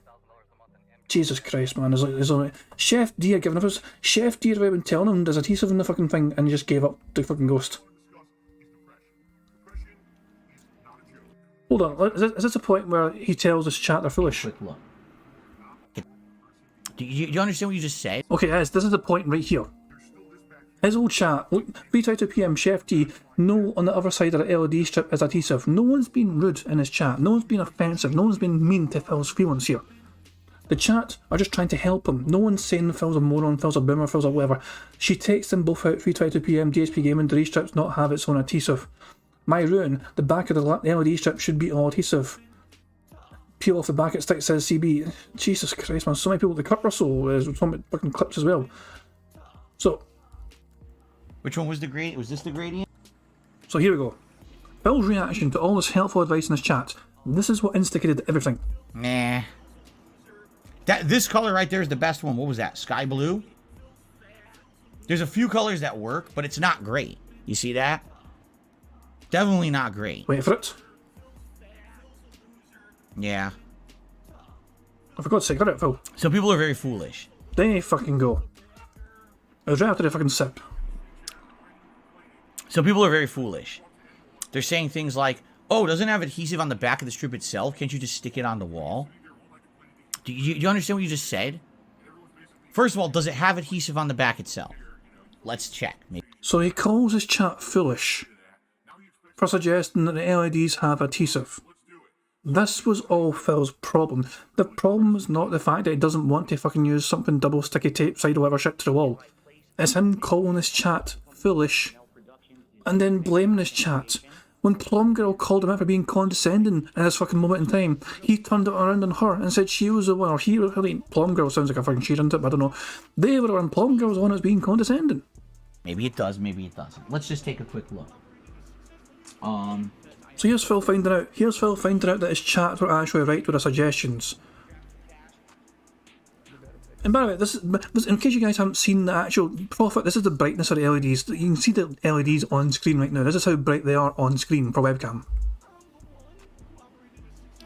I don't know. It could. It might not. Yeah, I think it does. I think what they did, I think they put a thin layer of double-sided tape on the back of it. Okay. But I just want you to think about what you're saying. Gee, doesn't it have adhesive? Couldn't you just stick it to the wall? Yes, and then I could never use it ever again. Because it's stuck to the wall. And if I rip it off the wall, not only do I take the paint off my wall, but I damage the light, and now I can't use it again. That is also quite a condescending tone to take with his audience. He did not have to answer it such a way like that. That's just ridiculous. It's one thing to say, look, I don't want to use, I've tried double sticky tape side thing in the past and it doesn't work too well. It's ruined my wall before. But Phil talks to them like they're fucking morons, as if they actually know that. As if Phil's audience have a fucking innate understanding of what double sticky sided tape does to Phil's walls. How the hell would they know that? How the hell would they understand that sticky double-sided tape for Phil Burnell is a no-go for him because it has damaged his home already? They're not fucking coded in that. Phil keeps that shit secret these days. No, we're not privy to behind-the-scenes stuff of what happens to Phil's goddamn walls anymore because he only fucking shows us what's happening in his fucking office. Why would I do that, exactly? So Plum Girl, thinking, you know, this is a bit condescending, calls Phil out in this. Let's see, how long does it take? Plum Girl's a member, isn't he? So I think it's like a few minutes later. I don't know.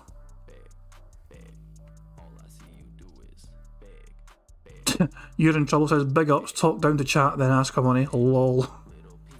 I don't know how much that nigga leaned, naturally. I don't know if Plum Girl thing was happened very quickly afterwards or if it took a while. I'm just trying to quickly find it. What? Pimpin', who the fuck's Pimpin' Pat? Jesus Christ. Nah, fuck it.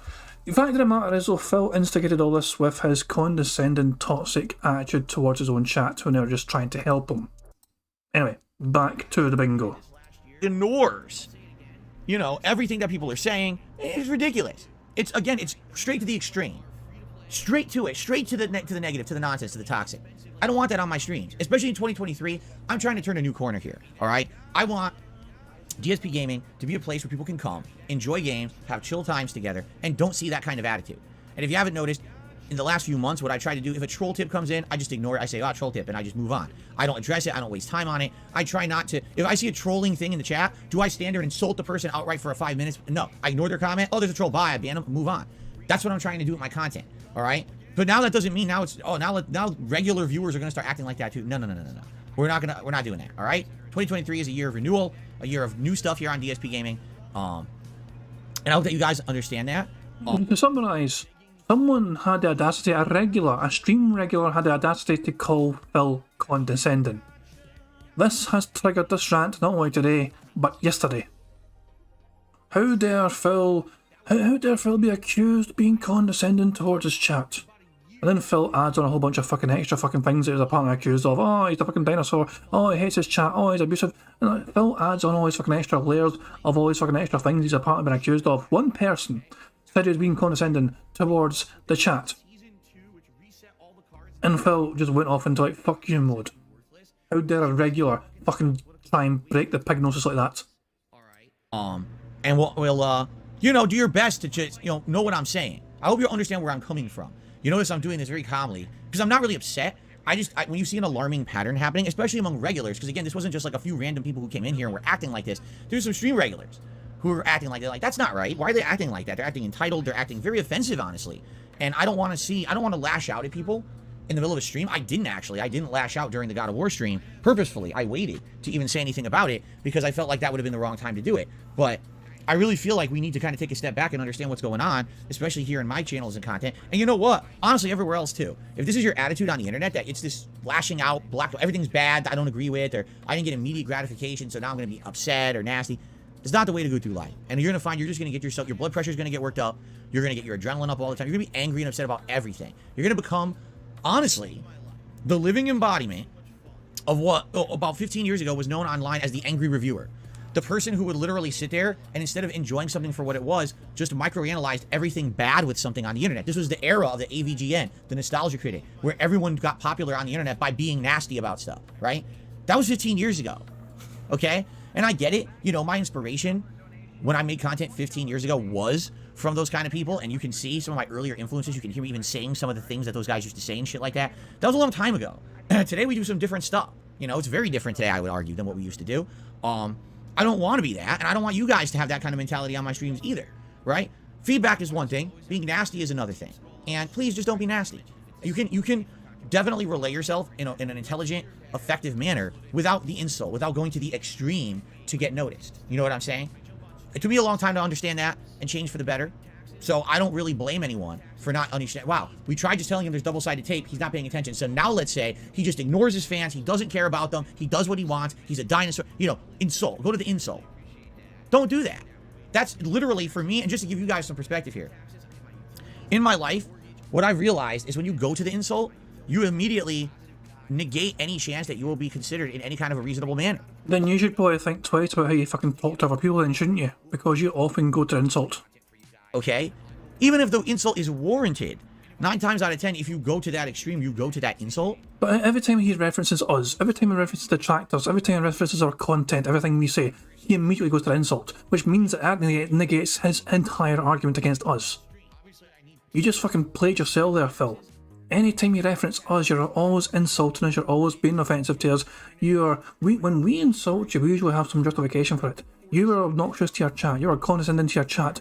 We didn't just say that, we showed what you did, we showed exactly what was said by you, what instigated it all. I feel I backed up my claims, and I think I backed up the whole point of us being rude to you. You deserved it, you merited us being fucking laying it on you thick, because you deserved to get fucking shit on for how you treated your goddamn audience. Phil, though, doesn't want to say, nah, they're all lying, they're all slandering me, they all have no lives, they're all there's nothing meaningful about what they fucking do, they're just fucking projecting, their lives are so empty and all shit. Phil projects and shit all so fucking much. He goes to the insult when he talks about detractors. Always. Immediately. Thus, negating his entire point about said detractors. Congratulations, Phil, using your logic, you just don't know, your whole points and arguments against us mean absolutely fuck all. In Phil's logic anyway, anything he says against us, his arguments are negated, because he always goes to the insult. People won't care about what you're saying anymore, okay? For me, if you go to that extreme, even if what you're saying is incredibly pertinent and valid, if you're going to the insult, I don't care what you're saying. I'm just going to ignore it, because you pissed me off. You know what I mean? Like, once you get that agitation out of me, then I'm not going to take it seriously. You see? So, I'm just trying to let you know my mindset. And I hope this makes sense. And I wanted to talk about it in a more calm, calculated manner today to try to make you understand where I'm coming from. I don't want 2023 to be another year of toxicity and insults being thrown, not just at me, but everyone being nasty to each other. No.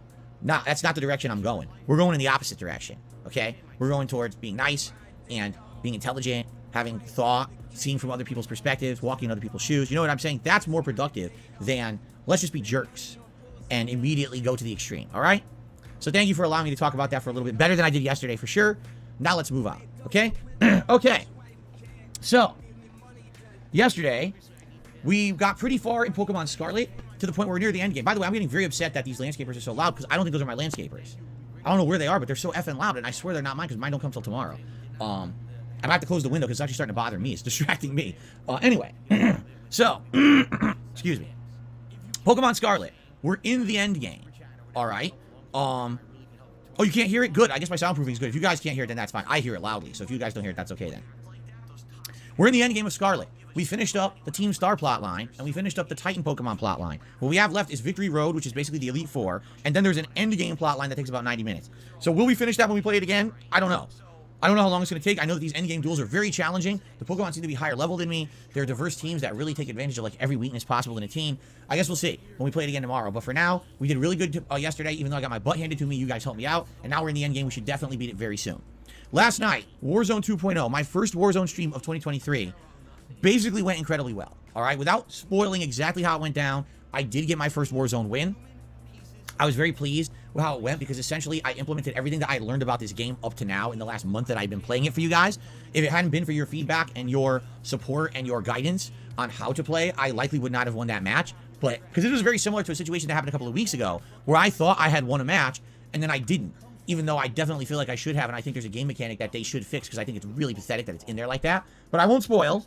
What I would say is give it a look. It's actually the first video I put out last night of Warzone, and I also did a clip of it, a YouTube short, although I think it's going over a lot of people's heads. Basically, the YouTube short is titled Steve Martin Gets His First Warzone Win of 2023. So, let's see how well it's doing. Let's check it. Let's go to his YouTube snorts. 590 views. 590 views.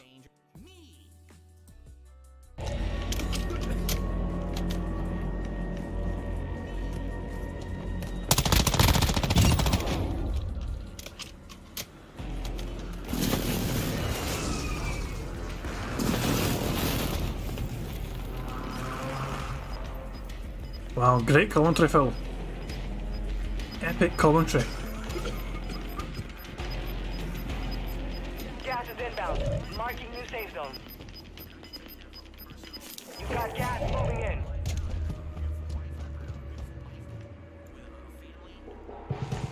Fucking try hard mode activated. He's about to say something once he kills the guy here. Spoiler alert, he wins.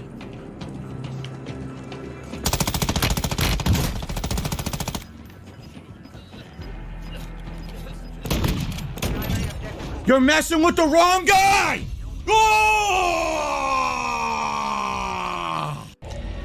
That was the entire shot. That's the only thing Phil said. You're messing with the wrong guy. Oh. Again, I don't want to spoil it. I want you to watch it, and then you'll understand what I'm saying. But unless you watch it, you won't understand it. But I think just a lot of people in 2023 don't know or care who Steve Martin is, so they don't understand the reference. I'm 40 years old, so I get the reference. But I think a lot of people younger than me are like, what are you talking about? Right? Basically, what you're trying to tell your everyone here is that your audience are fucking kids. Yeah, I know who Steve Martin is. You know, fairly decent movie, you know what I mean? It was like, obviously, Father of the Bride, always quite an entertaining movie, you know. What else has he done? It's like, I think the Pink Panther, he took on the Pink Panther, you know, thing. It's got its own kind of sort of charm in a strange way, you know. Him trying to fucking put on a strange fucking French accent, you know, very strange, you know. But yeah. And obviously, several fucking ones as well. As Phil said, Being Amigos is pretty fucking good. And all that shit, you know. But Phil's pretending his whole audience doesn't know who the fuck Steve Martin is, you know what I mean? Which tells me then that his audience will be consisting mainly of children.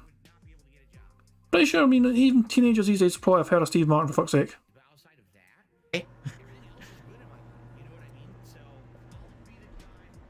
Audio Object says your shorts are hardcore zoomed in. Audio Object, that is what a YouTube short is. Are you not aware of that? A YouTube short is just a frame of a video. YouTube shorts cannot be widescreen. YouTube shorts cannot be anything but zoomed in. That's how they are. There's a lot, not single. Seriously, there's not a single YouTube short that's not like that. Wrong. Actually, yeah, fucking dumb prick. Yeah, wrong. Very wrong. Wrong. You're wrong. Do I need to show you guys a good example of a YouTube short again? Let me find it. I will find it for you. Oh, I know, just the one. Where are you? That being said... Hold on, that being said, they got some good shorts. Which one do I want? This one's a good one. Jesus! Alright, so ladies and gentlemen. 6 million. 6 million. That's a pretty interesting number, isn't it? 6 million. Well, guess what? You're wrong. It didn't happen. You're making it up. Right? You make that shit up. No, how about this? Banned. Gone. Forever. Because I don't put up with your fucking bullshit. Now that was good. Now that was a fucking good one. The bar's being raised. Yeah, that was... that was an incredible fucking clip. But I am glad I bullied Alt to fucking get that short made as soon as possible. I am glad I bullied him. I think he was planned to do it anyway, but the fact that I just hounded that bastard until it was fucking made because it was too good not to have shared.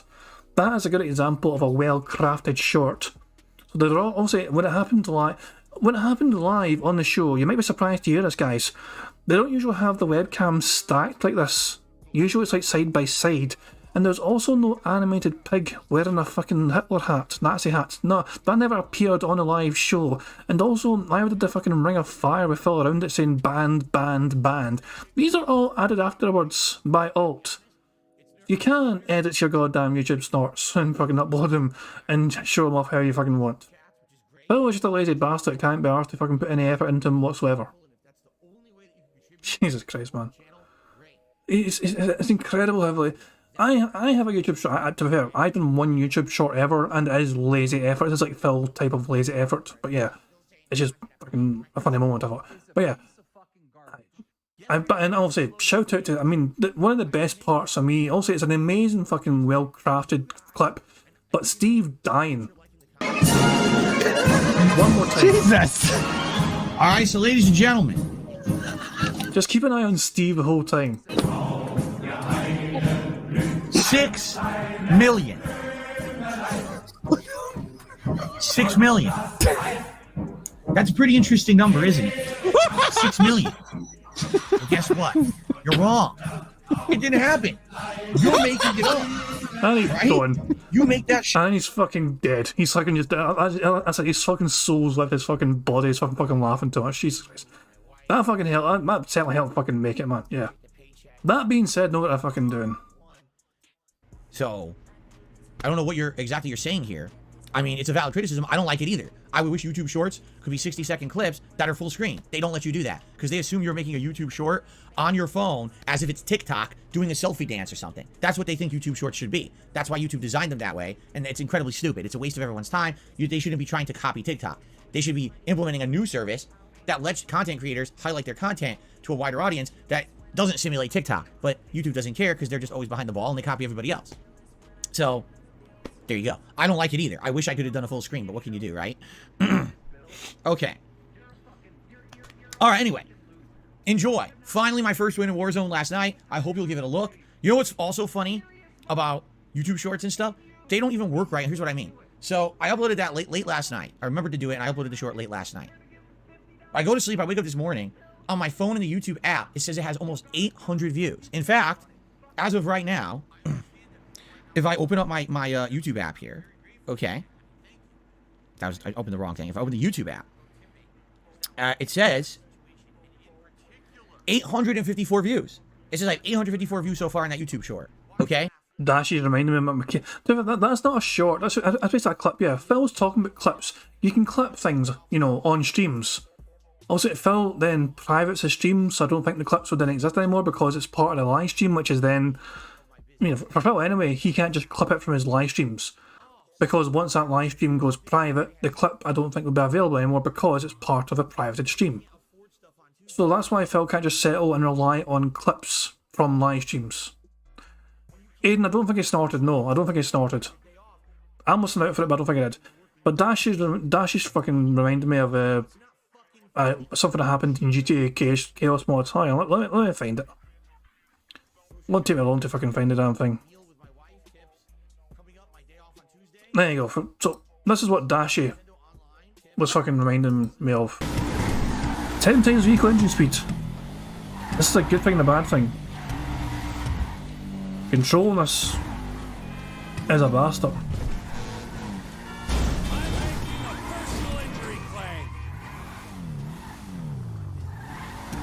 Go, go, go. Oh shit, I know what to do. I know what to do. Not fucking that. So yeah, that's it. Phil could do this. If Phil didn't private his streams, he could have clips in full mode, in full screen mode, and have it in like so nothing's hidden and nothing's fucking, you know, sneaked away or whatever. But yeah, no, Phil doesn't do that. He has to fucking rely on YouTube Shorts, which means everything's squished and compressed and all that jazz. But yeah, I need to try and play GTA 5 more often. You know what I mean? Get through the goddamn game, but.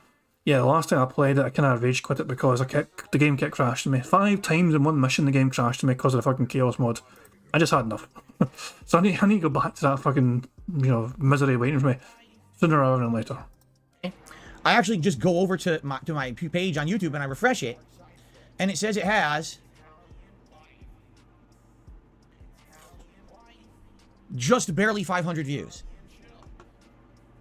Huh? How does that make sense, right? How is it that on one page it says one thing, in my app it says something completely different? It doesn't make any sense at all. So which is correct?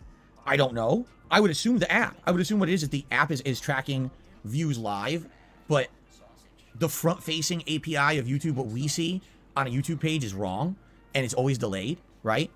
I don't know, but it says over 800 views in my app and growing, and it's not even been out for 12 hours yet, so that's good performance. If that grows, that'd be great. But again, how many people who watch Warzone know who Steve Martin is?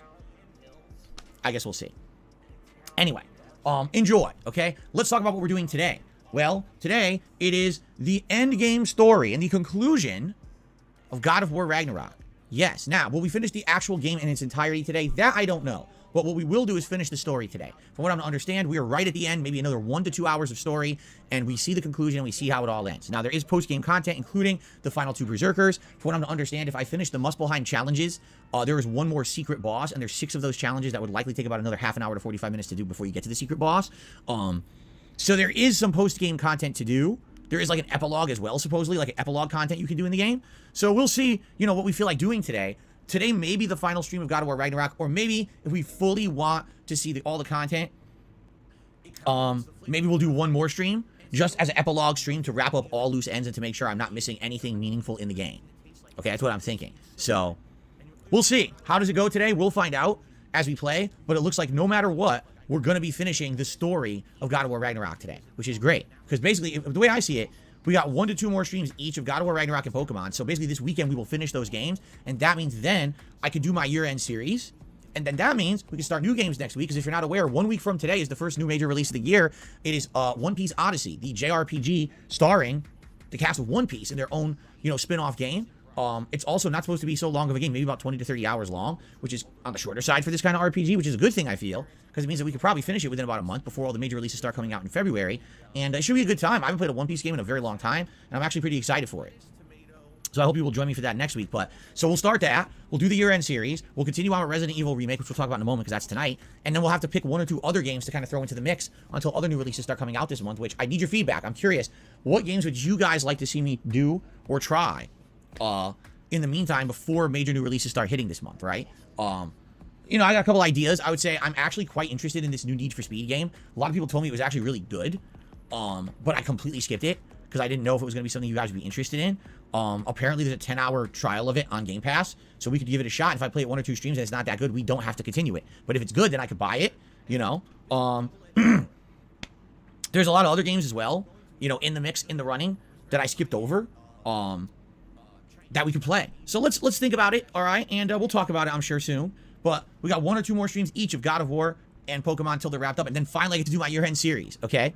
Now, also, keep in mind, you guys are nominating games right now for the Viewer's Choice event. Those nominations will close off very soon. If you have not nominated games yet for Viewer's Choice, type ! Viewer's Choice into the stream chat. That'll bring up the link to do so. Or just check the main channel page of DSP Gaming on the community tab. There's a members-only thread, and there's also a public thread. Both threads are there available.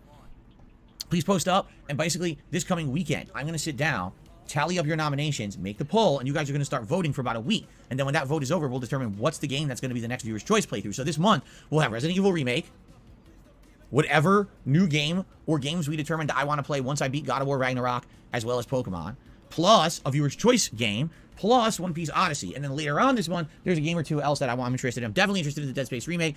Forspoken, I'm going to be very honest with you guys, I'm just not feeling it. I'm really not seeing anything in Forspoken that's very appealing to me. The more I see of it, the more I yawn. Besides the graphics, but pretty graphics don't really sell a game for me anymore. You know what I'm saying? I feel like it's going to be one of those meh kind of games. But we'll see. But anyway, there's other stuff coming out this month too. The thing is, since I have been so wrapped up in trying to finish the stuff from last year, I haven't had a chance to just sit down and look at the game schedule for this year yet and see what games are coming out.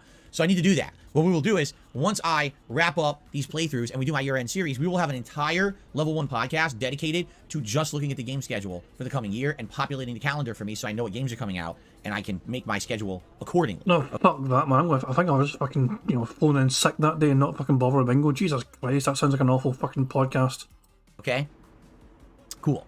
Alright, so today, the main stream is God of War Ragnarok Endgame. Tonight, 6:45 p.m. Pacific Time. Very excited for this. Resident Evil 1 Remake continues. What backlighting would you like to see for that? Wow, that you can't even see it. Well, you know why you can't see it? Because it's daytime. At night, you'll be able to see that. This is yellow, but it actually looks white on camera. That's my Bifrost. Purple for Resident Evil. How about blood red for Resident Evil? How about green for Resident Evil? Zombie goo. This is deep blue. I have two colors of blue. This is deep blue, and this is Bifrost blue. I like Bifrost blue. Leave that on. Anyway, we'll see what you guys want for tonight. Yeah. Money. Oh, money. Yeah. Money. Thank you very much, Prophet, for super chat. It says, always says how good graphics are in games, proceeds to disable all the graphics settings. Yeah, pretty fucking much. Not only that, he shat all over Pokemon for how it looked as well. Getting graphics doesn't mean much for Phil anymore in fucking video games, and yet he fucking shat over Pokemon for how the game looks. It's double standards, Phil. Look, I'm a big advocate of the gameplay being more important than fucking graphics. Like when Grand Theft Auto originally came out, it was a top-down view thing.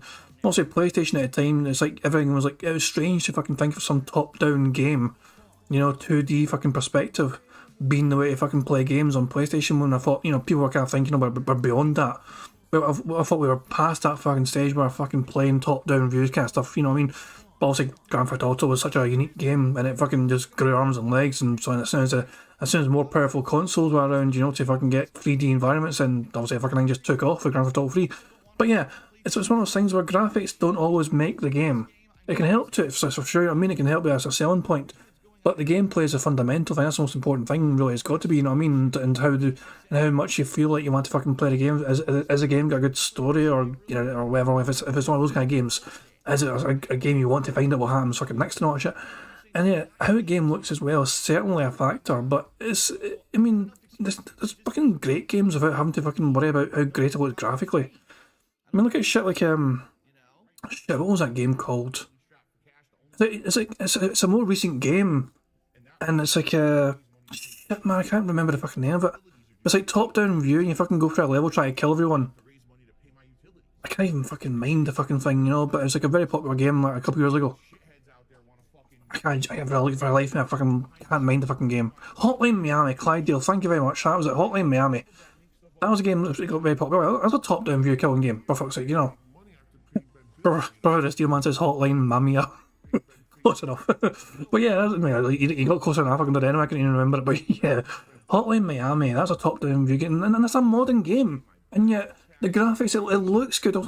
It's not got fancy 3D graphics, however, but the game still looks very aesthetically pleasing because of the colours involved in it and how they make the most of the graphics they have available to them. The game plays very well as well. It's a smooth game to play. This is Bifrost blue. I like Bifrost blue. Leave that on. Anyway. We'll see what you guys want for tonight for Resident Evil, alright? You can mess around with the lighting. It's fun to do. I'm counting that as a laugh. That's another bingo. He laughed. He chuckled. That's a fucking bingo right there. So, a quick recap. We are 7 away from a full house. and we've still got plenty of the podcast to go, I think. So, fingers crossed we get a full house. We've had quite a strong game so far, I think. Okay, so Resident Evil tonight, 6:45 p.m. Pacific time. That's why I'm wearing my Resident Evil shirt. Finally, I was like, oh, I can wear it while I'm actually playing the game tonight. That's cool. The playthrough's going really well, although admittedly, it's hard. The game is not easy by any means. Even having a general remembrance of the puzzles and what to do for a lot of them, there's no ammo in this game. Like, the entire 2 hours I played last time, I didn't find a single clip for my gun. Not a single clip. That's actually way harder than the original on PS1. So, I'm having a lot of fun. I hope that you guys are enjoying the playthrough so far. So far, seems like people are showing up, supporting, and the views on YouTube also are quite good for it. I'm all for this playthrough. I know that it's a longer version of Resident Evil 1, so it'll probably take us a little bit to beat it, but I'm on board. I'm having a great time with it. I can't wait for more tonight, okay? Now, tomorrow, I am here. Yeah, Phil's actually fucking here on a Wednesday for once. He just gave a thumbs up to the camera, that's another bingo. Fucking hooray for that. This is, we're doing quite well. We're 6 away now. We're 6 away from a full house.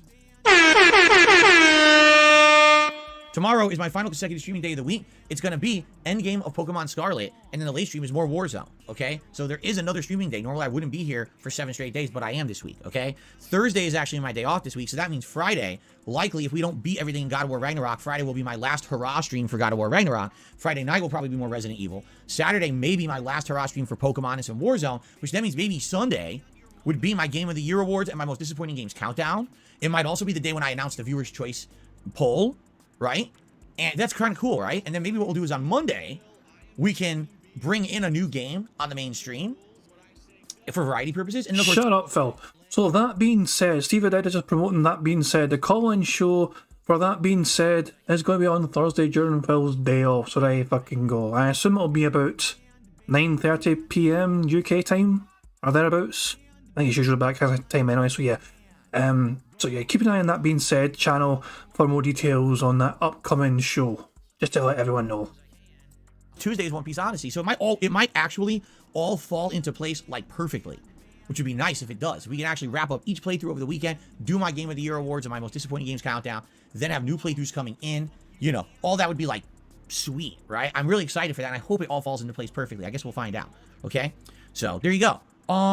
Outside of all that, really the only other thing to bring up before we kind of do some shout outs and we do some Q&A would be, once again, to direct your attention to our monthly goal of members, 600.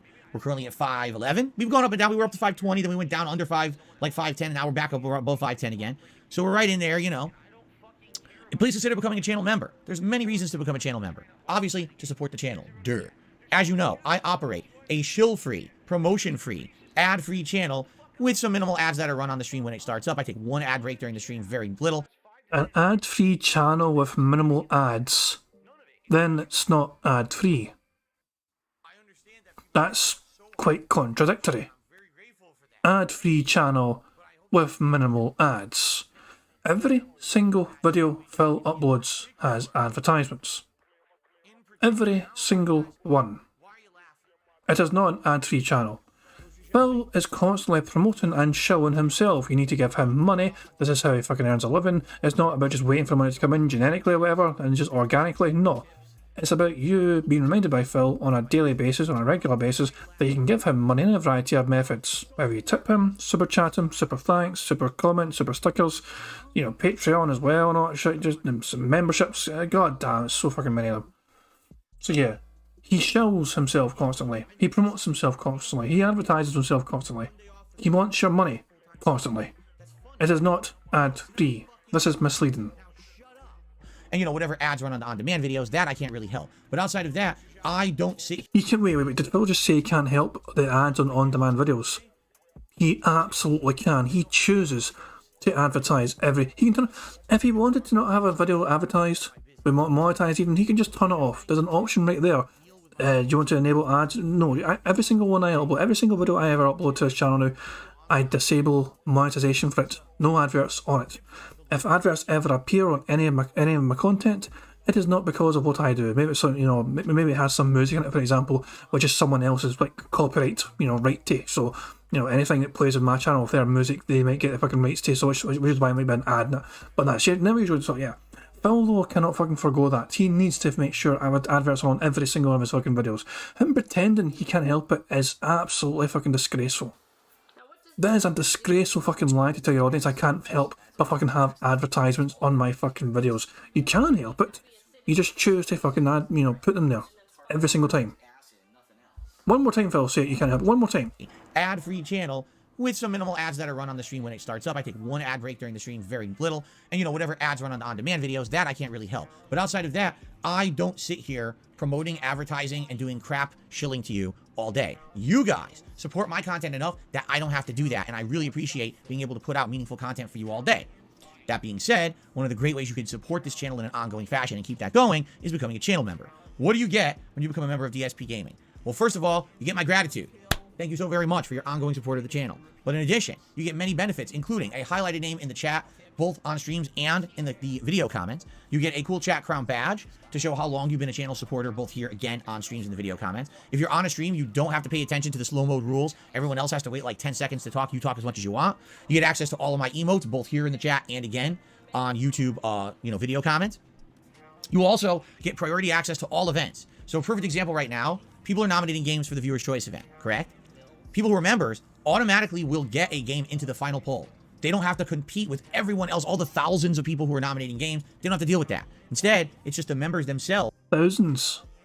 Hold on, Phil. Are you claiming you got thousands of different people nominating things on your fucking shitey wee website? Fuck off. Thousands of fucking people.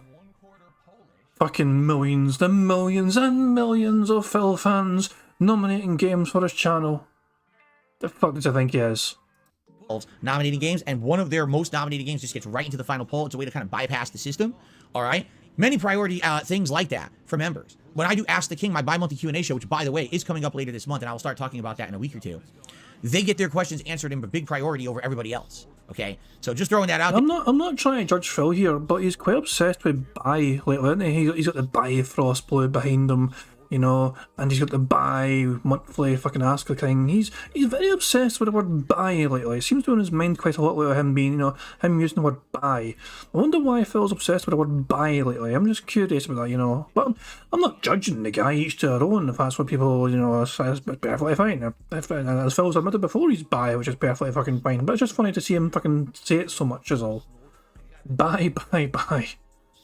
Bi, forever. There, please consider it. It helps out a lot, and you get a lot of benefits from it. Now, if we hit 600 concurrent members at any point during January, we will be doing a very special DSP's Super Bowl Saturday Bash. This will be a marathon event where I dress up in NFL football attire, including a silly hat and other things. I'll be eating snacks that normally you would eat when you're watching sports, whether it's like tailgating at the actual sport itself, or if you're watching at home on TV, I'll probably have like microwave pizza, well, maybe bake it in your oven-style pizza, nachos, little things, and I'll review them. I'll actually review these items during the course of the marathon.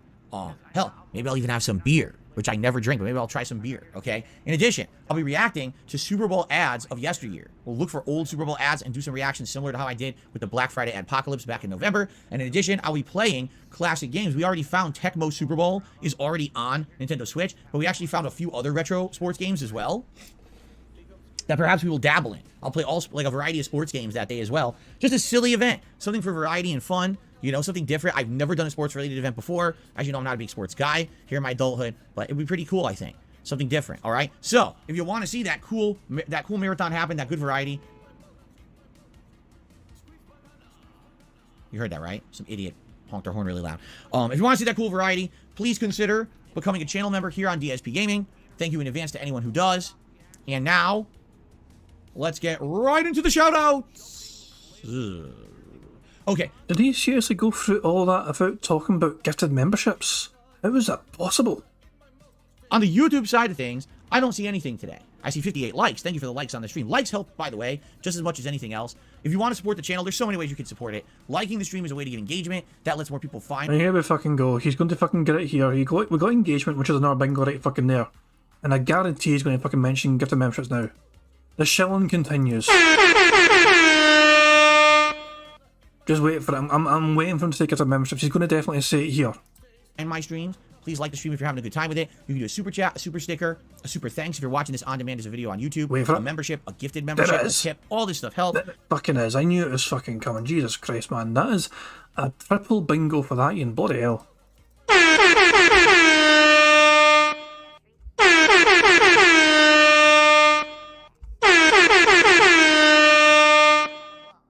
It was inevitable. We are 2 away from a full house. Sadly, I don't think we're going to get free spaces. Phil's not got 100 likes, for example. We've only got 8 snorts so far at least. He's only burnt once, I think, but nah. We need Phil basically to say these 2 things to win. Yes, we have rewards for tips. If you raise certain levels of tip, $50, $100, or $150 in tips, I give you rewards like wearing gunner glasses or putting on a silly hat or putting on the vest, which we've already talked about today. All right. Thank you in advance to anyone who supports the stream in any way. I don't see any contributions on the YouTube side. I do see a few tips. Let's jump into the tips and see what they have to say. Tip number 1. Phil, I absolutely hate you. You're a scumbag. You're the bane of existence. I hope that you fall into a volcano. I guarantee you it's a joke, and he's not actually fucking reading that. I'm just kidding. I made that up. Oh, what a fucking surprise. Wow. This tip, actually the first tip of the day, is from Snow Carl. Shut up, Snow bitch! Carl. Thank you, Snow Carl. I appreciate that. Thank you for the first tip of the day. Let's get him up on the leaderboard. $1 tip from Snow Carl. Actually, I will say Snow Carl said something very nice to me yesterday, and it actually put me in a really good mood. I don't remember what it was. I just remember it was a complimentary thing he said, and I was like, wow, that was actually a really nice thing. I don't know. Jesus fucking Christ, man. So, Phil, as long as you're nice to Phil, he won't fucking take into account what you said to him. He won't fucking really take in the meaning of what you said to him. As long as you're nice to him, he won't remember why it was you were nice to him. He won't remember the significance of why you were fucking nice to him. As long as you're nice to him, he won't really listen to you. He won't pay attention to it. He won't take it to heart. But you'll just remember, he was nice to me. I'm gonna be not as arseholish to him right now. He was nice to me the other day. I'm going to remind him of that. Fucking hell, man. Nay, Jesus fucking Christ. Fuck off, Phil. Cunt. If he meant it, I would hope he did. But what he said actually made me feel really good about myself for a change, which usually I don't. Usually I don't feel too good about myself. It actually made me feel really good, so thank you for that yesterday, Snow Carl. I appreciate that. Now let's see what he has to say today. He says, in response to your thoughts on the vested rewards during pre-stream, could we not try to do 1 week or 1 day without rewards and see if support remains at the same level? It's sad to see the vest turning into a detractor thing to derail the stream. Again, I don't think it was a detractor thing. I think it's a combination. Yes, there are always going to be people who the reason they're here is to try to ruin everyone's good time or to try to turn anything possible on the stream into a negative about me. Oh, so he's not actually blaming detractors for us. This is literally him taking shots at his audience. He's not even blaming the detractors here, which means who else is left? His actual core audience. So absolutely, there's always going to be people who are trying to be nasty. That I will agree with you on. But I don't necessarily think it was a detractor thing. I think what it is people are getting too wrapped up in the wrong things. And what that happens is that distracts us from the important things. There's an insanely meaningful moment in a game. Let's not sit here and scream about the vest. Okay? Now, that being said, if you guys didn't want the rewards, we don't have to do them.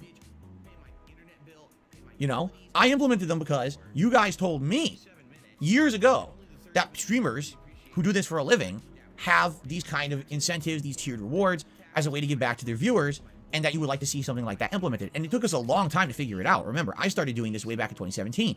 And basically, you guys were like, yeah, let's try to figure stuff out. And we started, finding things in the environment. And, the vest premiered in 2020, right? The gunner glasses, I think, also were that year. And then we started getting hats. I want to say it was either late 2020 or 2021, right? And you guys just liked it. You know what I'm saying? Like, do you want to know the truth? Is it intrusive and annoying to me to have to put on hats, vests, and glasses? Yes. Especially if in the middle of a game. The vest, I always sweat when I wear the vest. Whenever I put a vest on, unless it's the lighter vest, like the gold vest or the camo vest. What? But he gets given $150 fucking dollars to do that shit. I mean, for fuck's sake, if I'm given $150 fucking dollars from somebody to put on a fucking vest, I'm gonna fucking wear that fucking vest. I'll sweat. I'll fucking sweat for $150 fucking dollars, for fuck's sake. Why? Who the fuck wouldn't? Oh, I'm a bit fucking warm because I had to fucking put on this extra little layer of clothing. I might drink a bit more fucking seltzer water than usual. Big fucking deal, Phil. You're giving that much support from your loyal fucking fans to fucking wear that fucking vest. Boo fucking who for you. Jesus Christ, man. Gregor Lake is asking how much to wear an I Love Prophet shirt. How much to wear an I Love Prophet shirt? I'm gonna say 7 Gugats. 7 Gugats. The lure streak. We reminded ourselves of the lure streak the other night. Remember, Phil had a lure streak on his stream. It only lasted not even one stream. He had the words there, lure streak 2. And then obviously the stream went on and on and on and on and on. And obviously I was not going to hit a goal and he deleted it. He just sadly, quietly deleted it. We're not going to hit it. Delete. It just vanished off the fucking bar. The vest streak, it started at 2 and it ended at 2. Fucking lure streak, man. Fucking shout out to Bassmaster, man. Usually no, but most of the other vests, I put it on, I sweat. It makes me uncomfortable. It does, but I do it for you because you guys like it. You want it. I'll give you a reward. I'll suffer. Who cares? It's sweat. It's not a big deal, right? I would like to remind everyone. In fact, can I find this on Pig Go? I want to know if I can find this on. Let's see if I can find this.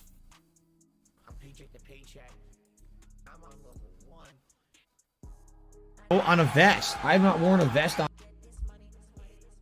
We're having some fun here early on, and thank you for that. Because of that, we've hit the full tips goal for the stream. That means, ladies and gentlemen, you guys get to vote on a vest. I have not worn a vest on stream in several months. I'm just kidding. We wore one about a week ago. It was actually during my special 1-year anniversary return to YouTube stream.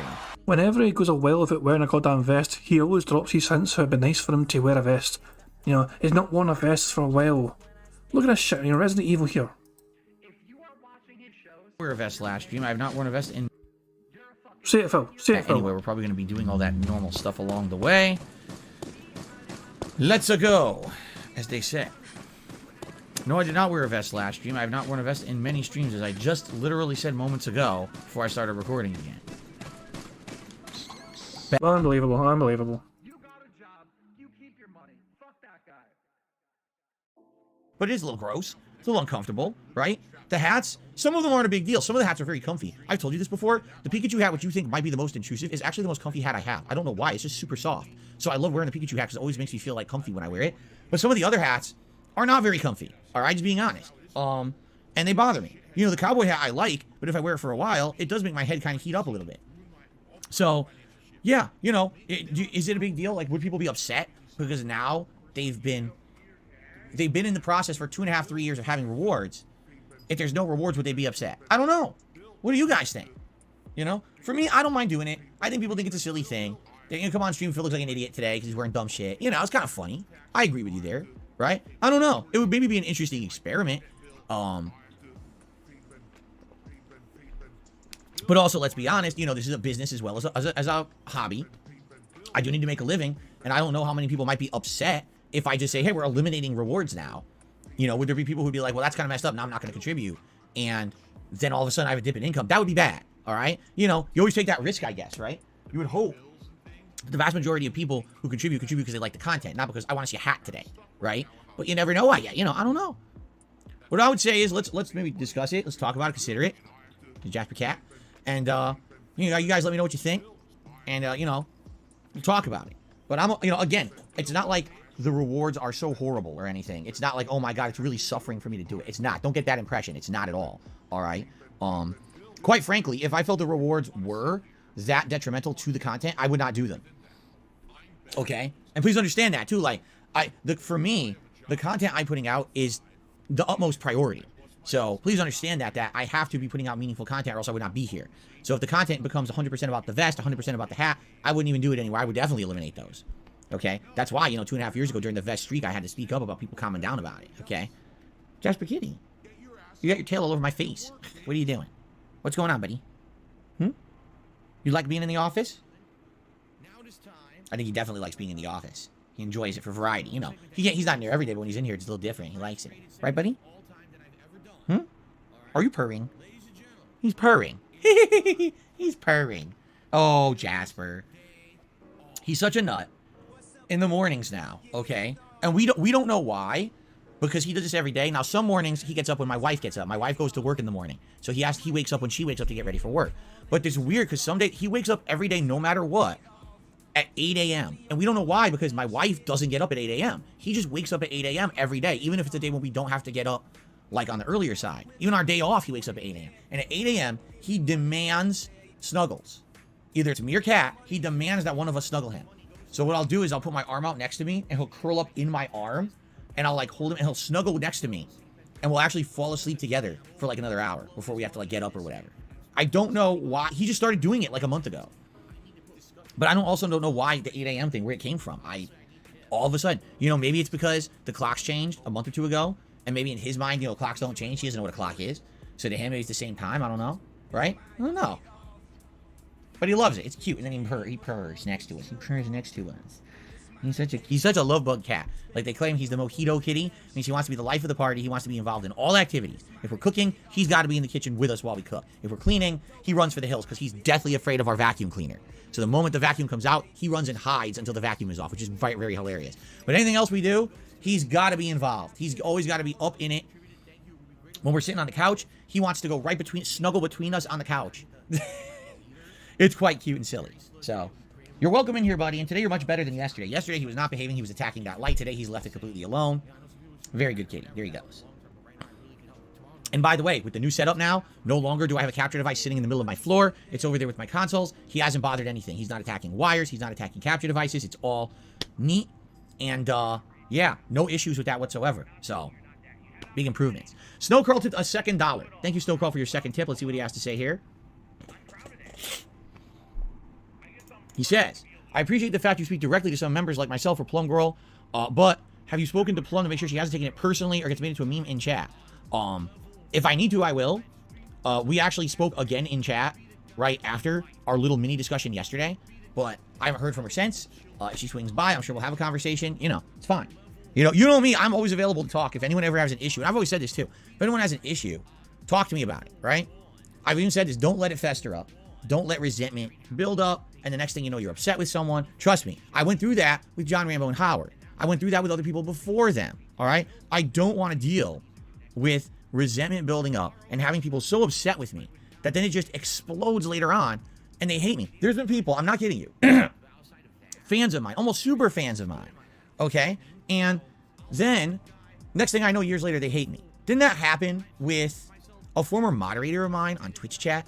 I think like when I first started on Twitch like 8 years ago, there was someone who I had run into at a convention who was a fan of mine.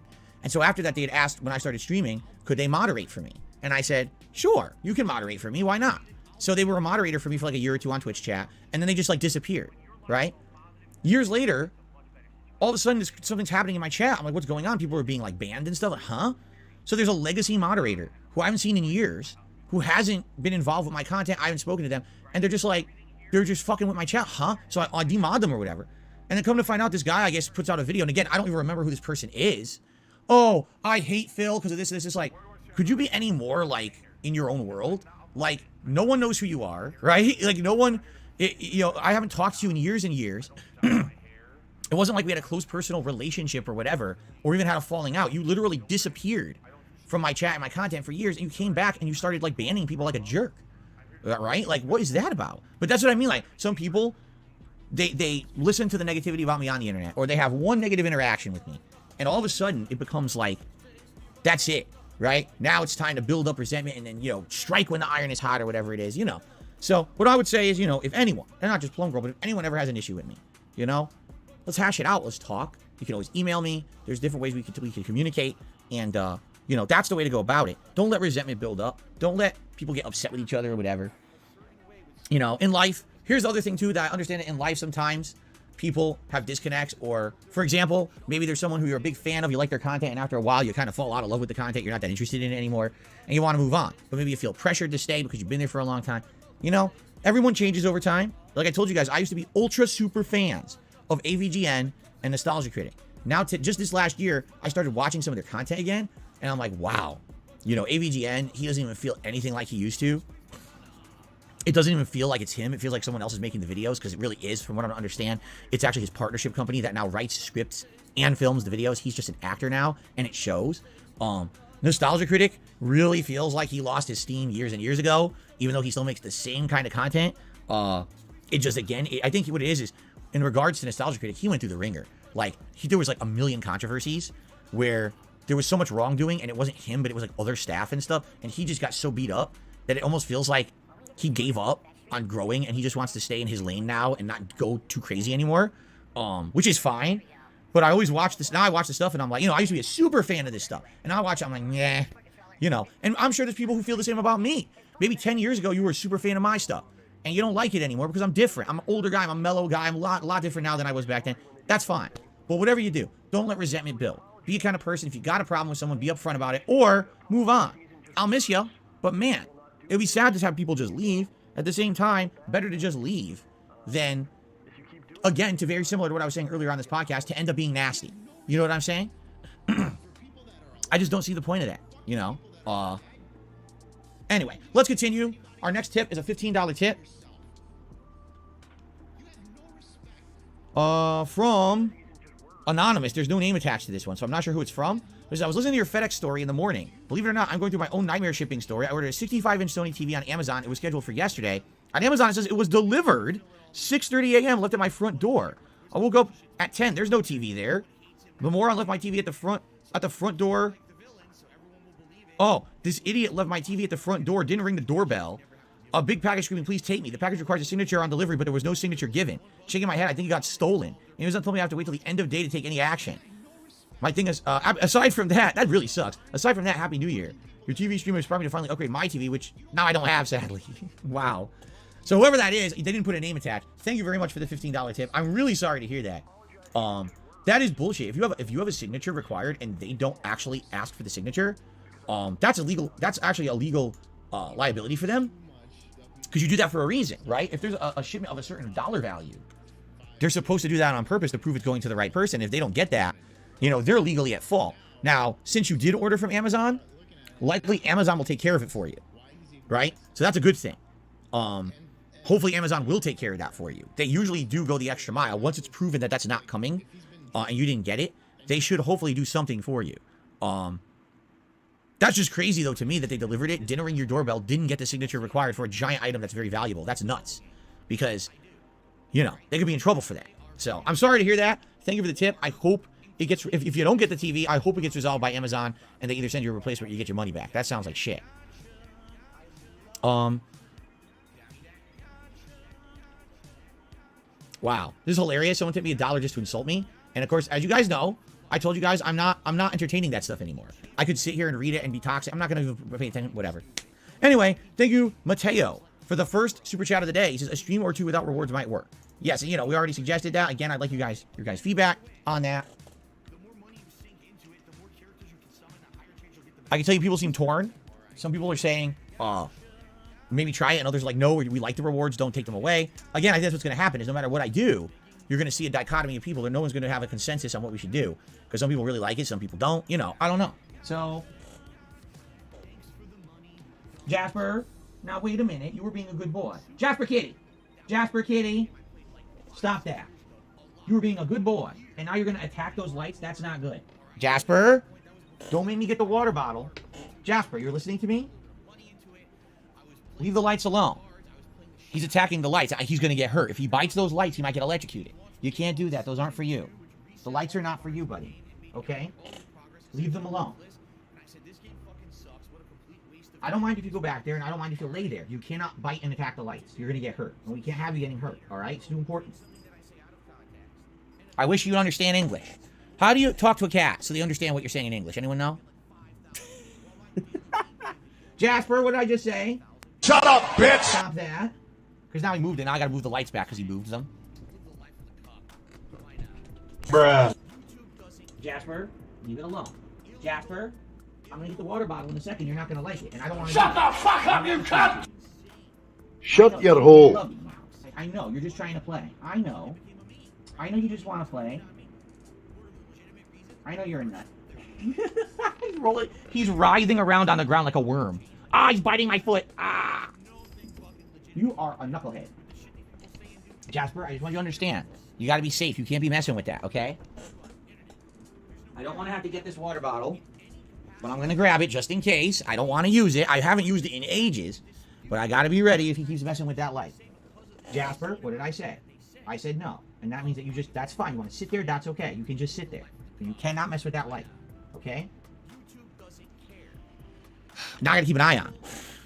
Now I got to keep an eye on him to make sure he doesn't mess with it, you know? I don't want him to get hurt. Okay.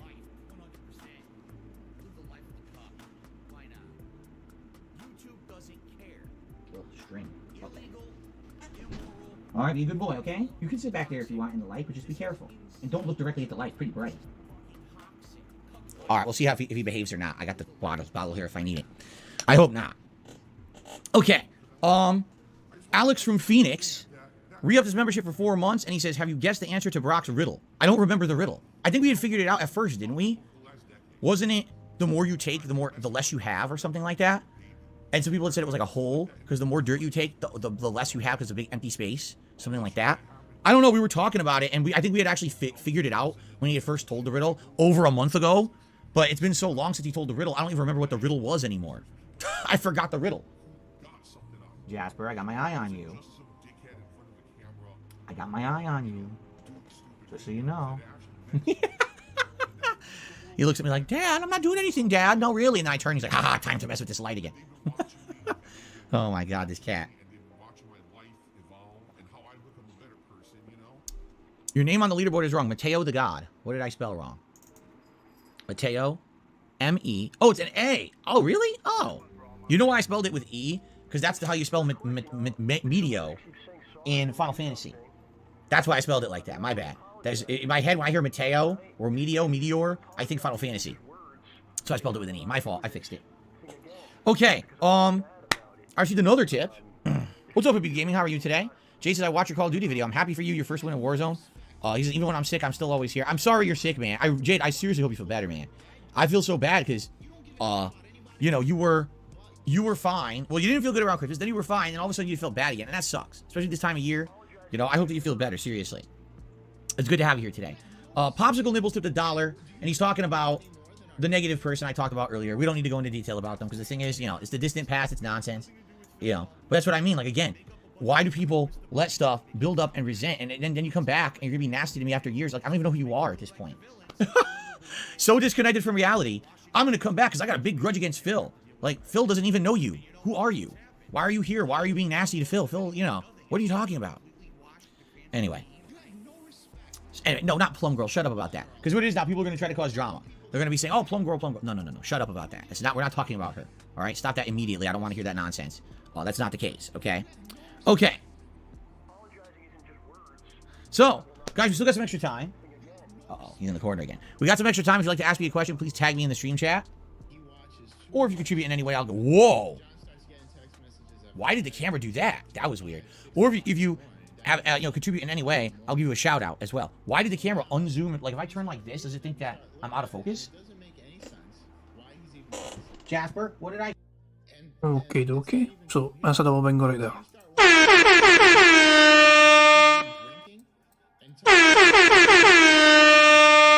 Say, why are you bothering the lights? Stop that right now. You're going to stop that immediately. You absolutely are. I'm going to put the water bottle... You know what I could do? I could do a deterrent. Do you want to see the deterrent strategy? Here you go. Jasper! Move. I'm going to spray you. Jasper, I'm about to spray you. I'm about to spray you. He's attacking the bottle. He's going, meh, meh, to the bottle like this. I'm going to spray you if you keep attacking those lights. You can't. You're going to get hurt. Those are electric. What do they glow for? It's not magic. It would be nice if it was magic. They're not magic lights. They're electric lights. You're going to get hurt. You can't be back there. If you're going to attack the lights and I can't trust you, what I'm going to do, I'm going to put this down next to the light. Because he knows what this is. He knows this is the deterrent. And if the deterrent is next to the thing he's not supposed to touch, he'll say, oh, if I do that, I get this. You see? It's a deterrent. Jasper, that's it. Come on, get out of here right now. Get out of here right now. I've had enough. You're attacking them again. Jasper, I don't want to spray you. Please just move. Don't want to spray him. I'm going to put this right there. You see? Do you see this? You know what this is. Now you stay away. If you go over there and you attack it, I'm going to spray you with that bottle that's right there. By the way, I have another suggestion, and I forgot to bring it up. Mateo says, how do you become a member? Type !membership into the chat. The link, the direct link should pop up, and then you can actually do it straight from that link. Okay.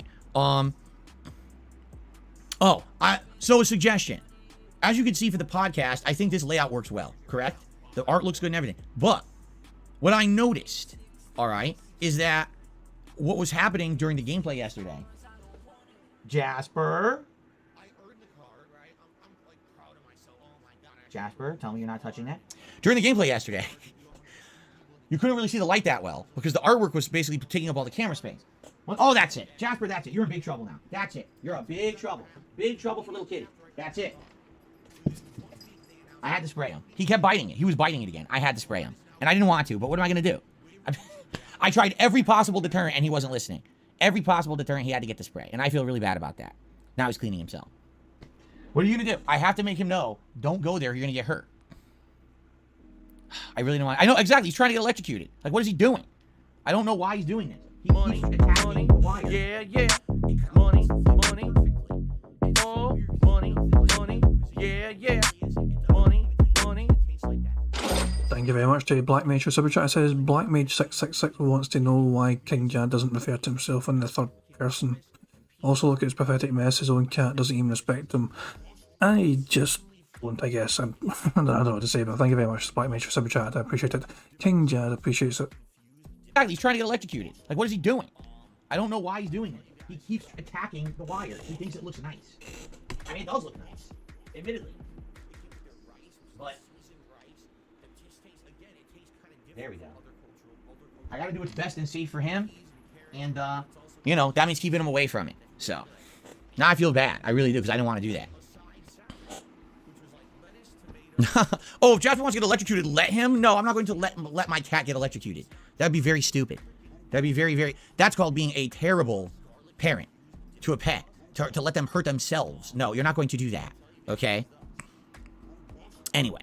Now what was I saying? I got distracted. I don't even know what I was talking about. Oh. So, when I'm on camera doing gaming, basically the camera's like this. So what you see is a little bit of light next to my head, but a lot of the picture. What I could do, and it's up to you guys, I could roll this stand just a little bit to the side, and this, I actually can't push it to the side because that's actually my door, but I could try to pull it a little bit forward, and that would create a little bit of extra space around my head so you can see the light better, but that's up to you. Or if you just like it as is, we can leave it as is, then I don't have to move anything.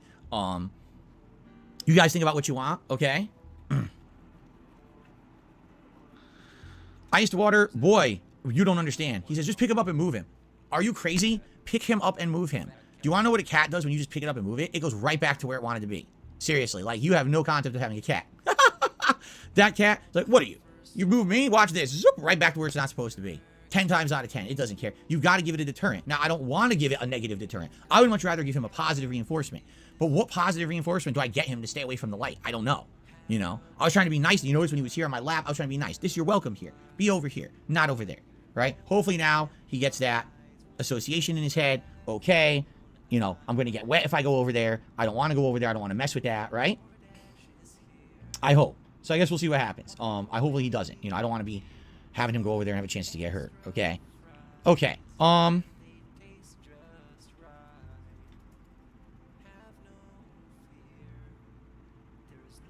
Someone took the $1. What's the appropriate way of addressing problems with you?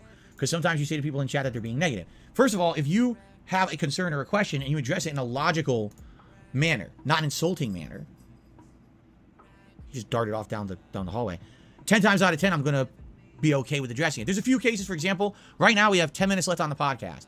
If at 12:30 when I'm ending the podcast, you ask me a question about your issue you have with me, I'm not going to address it. We're out of time, okay?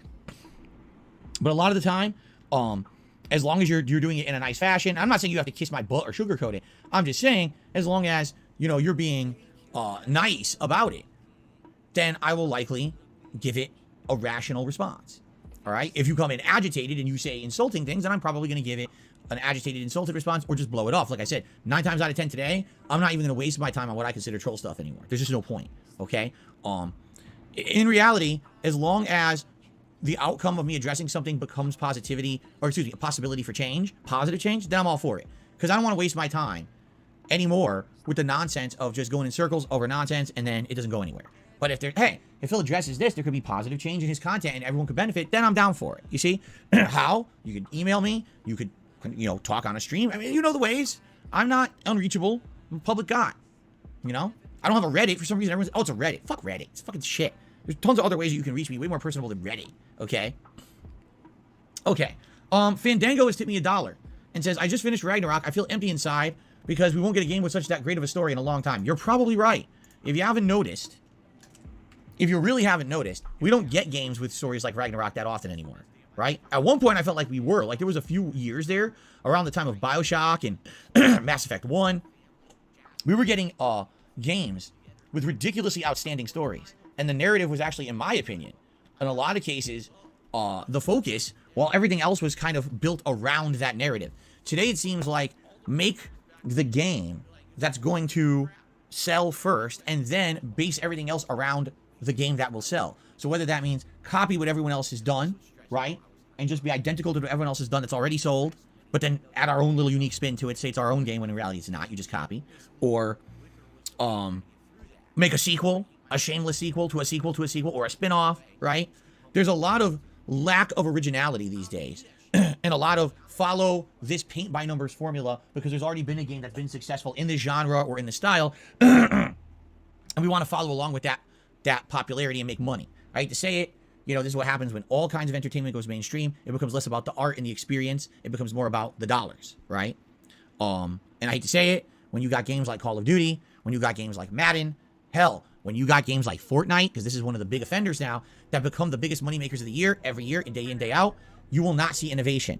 Instead, you will see minimum effort from game developers because they have to abide by what the publishers tell them. And the publishers just want to see the money get printed. They don't care about what they're pumping out. Why do you think the game studio, all right, no, for narrative-based games that always sold well, was told to drop that whole idea and make Anthem? Seriously, Anthem. The game that was a blatant ripoff of every other team-based looter shooter, right? And they even said that to the publisher and people in charge, said, we don't want to make this game. This game is not going to be worth anyone's time. It's just a ripoff. And they were told, just make it. This is the game we're telling you to do. We're your bosses. So they didn't want to happen, right? So, yeah, I agree with you. It just seems to me that we're in a situation now where these game companies and publishers and everyone, they just want to make the foolproof bet. What will sell? Well, what's the formulas that are popular right now? Follow those formulas, and if we can do our own little spin on it, you know, great. But in the meantime, as long as we're just printing the money, we don't care. We don't even care if it's shovelware, just another 10th iteration of the same franchise, or a spin-off of the same franchise, or a game that plays like 5, 6, 7 other games you just played in the last decade. They don't care anymore. So when you get a game like God of War Ragnarok, where the writing is so good, the characters are likable, believable, unique, interesting. You want to talk about good writing. Like I told you guys, that twist last time, not only did I not really see the twist coming, I mean, I saw something was wrong, but I didn't see that particular twist coming. But the fact that the way that it happened, the most unlikely character in the game to actually discover an evil plot actually was the smartest character in the game. That was really good writing. You know, it really was. And I really appreciated that because they could have easily went another way with it. And instead they said, nah. They said, in life, it's always the know-it-alls. It's the fucking, you know, the high and mighty ones. They think they know everything and, you know, they're the ones in charge. Yet here it is, the one that's not on that level that actually figures everything out, right? That was amazing. I was like, dude, that was so good. So, yeah, the writing's outstanding. And I agree with you, Fandango. I don't know how long it will be till we get another game this well written. You know, I guess we'll have to see. But, you know what? What it really is a game that's this combination. This good of a plot plus great graphics, amazing music from Bear McCreary, gameplay elements that are really good. You know, you've got 3 different weapons in this one now. Way more variety of enemies than there was in the first game from 4 years ago. Holy crap, that was my main complaint about 2018 God of Wars. It was the same enemies over and over. This game has big variety of enemies, bosses, all of that. I mean, other reused assets, yes, but not nearly as much as the original. They massively improved upon that. You know, basically, they kind of did almost everything possible right that they could. There's a few gripes I have, very minor gripes. Not anything that I'm going to go crazy over and be upset with. Now, Jasper, you just got sprayed. Don't you touch that light again. I'm going to spray you again. You know that. I just sprayed you when you were over there. Don't touch that light again. You're going to get sprayed again. Okay? He's staring at me. Okay? Please be a good kitty. Okay.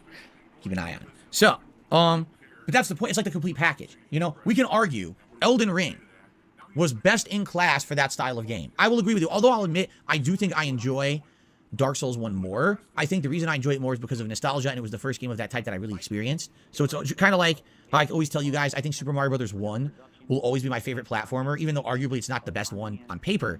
It's the one that I first was experienced at that level of amazing gameplay, and I was blown away, right? So to me, I think Dark Souls 1 will always be my favorite FromSoft game, but I think you would have to be really, really,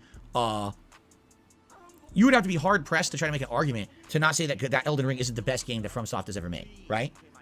Does that mean that Elden Ring is better than God of War? I don't know. It's actually a hard situation for me to be in because I think both God of War Ragnarok and Elden Ring are going to be the longest playthroughs I did in 2022. And I got to really factor in a lot of things. Which game directly improved upon the formula from previous games that company has made? Which game had the better plot? Which game had the better graphics? Which game had the better gameplay elements? Which game had more gameplay? There's a lot to factor in here that I got to really think about. But, I mean, God of War is the complete package. It's got everything. As long, again, some people just, they tell me they don't like the writing. And you know what? Fair enough. If you don't like the style of characters and writing, you probably won't like the game. Personally, I've really enjoyed it. There are nitpicks for sure. Definitely, you know, the characters talk a little bit too much, I feel. They're always kind of gabbing a little bit, and it kind of makes me feel like there's too much dialogue. And a lot of people complain about the backseating. I still have issues with the camera kind of getting stuck in certain situations, especially those berserker fights. You're doing fine, and all of a sudden the camera's in the wall. Now you can't see anything. Like, gee, this is really fair, huh? So it's not a perfect game, but at the same time, man, it's got that best-in-class feel of everything it's doing, right? It's got that polish and everything. Like, wow. So, and I hear you. We're about to beat the story. Like, literally today, we are wrapping up the story of God of War Ragnarok, and then maybe one more stream for post-game, but I know I'm going to end up missing the game. I really hope we get great games this year, 2023, to make up for it, because when you play a game that good, I'll be honest, when we finished God of War 2018, it was a while before I felt there was another game that was that good, you know? So we'll see. Okay. Mateo the God has become a channel member. Thank you very much, Mateo, for becoming a channel member. Says we actually got 2 new members today, so I'm going to add 2 to the total. I'll have to check later to see if we really are at 513 or not. Thank you for that. Captain DCW, welcome to the stream. How are you today, sir? Okay. All right, guys, guess what? This is absolutely perfect timing, because guess what? That's the show. I hope that you guys enjoyed. Oh, Linuli says, my membership expires in 2 days. How do I renew it? You actually, on YouTube, if you can believe it, you cannot renew your membership till it expires. If you got a gifted membership, like, oh, I like it, I want to renew it, you have to wait for it to expire to renew it. You can't just do it ahead of time. Once it expires, there's multiple different ways. If you go to my channel, there should be a membership button. You can type !membership into a stream chat. That brings up a command that you can click on and brings you directly to the page to do it. And the way you do it on YouTube, there's several different ways. You can do auto renew as a monthly subscription. So you can set it up that, oh, I just set it up once and every month it'll just automatically charge me again. Or you could do it as, I think you could bulk buy it too. I'm not sure, but I think you could buy it in more than just month to month. I think it depends on your region as well, because some countries don't allow that. Or you could just do it month to month. Just do it once and then, you know, have to manually do it every month. So there you go. All right, guys. Thank you very much. Great podcast today. Thank you for listening. Thank you for chilling. I hope you liked the Bifrost lighting. Should we keep this on for God of War? You like the Bifrost lighting? What I could also do is turn the lamp down one setting and see what it looks like. We could test that. But thank you for another great level 1 podcast. I hope you enjoyed. And now I'm very excited to see how this epic game story ends. Of course, after that, I'm not done. I definitely want to be taking on the post-game content and the super bosses, but let's see how the story, I have absolutely, positively no idea how they're going to end this. The ending of God of War 2018 was not what I was expecting, so I guess we're going to see how this one ends and go from there. All right, guys, thank you. Great show. And of course, Happy New Year.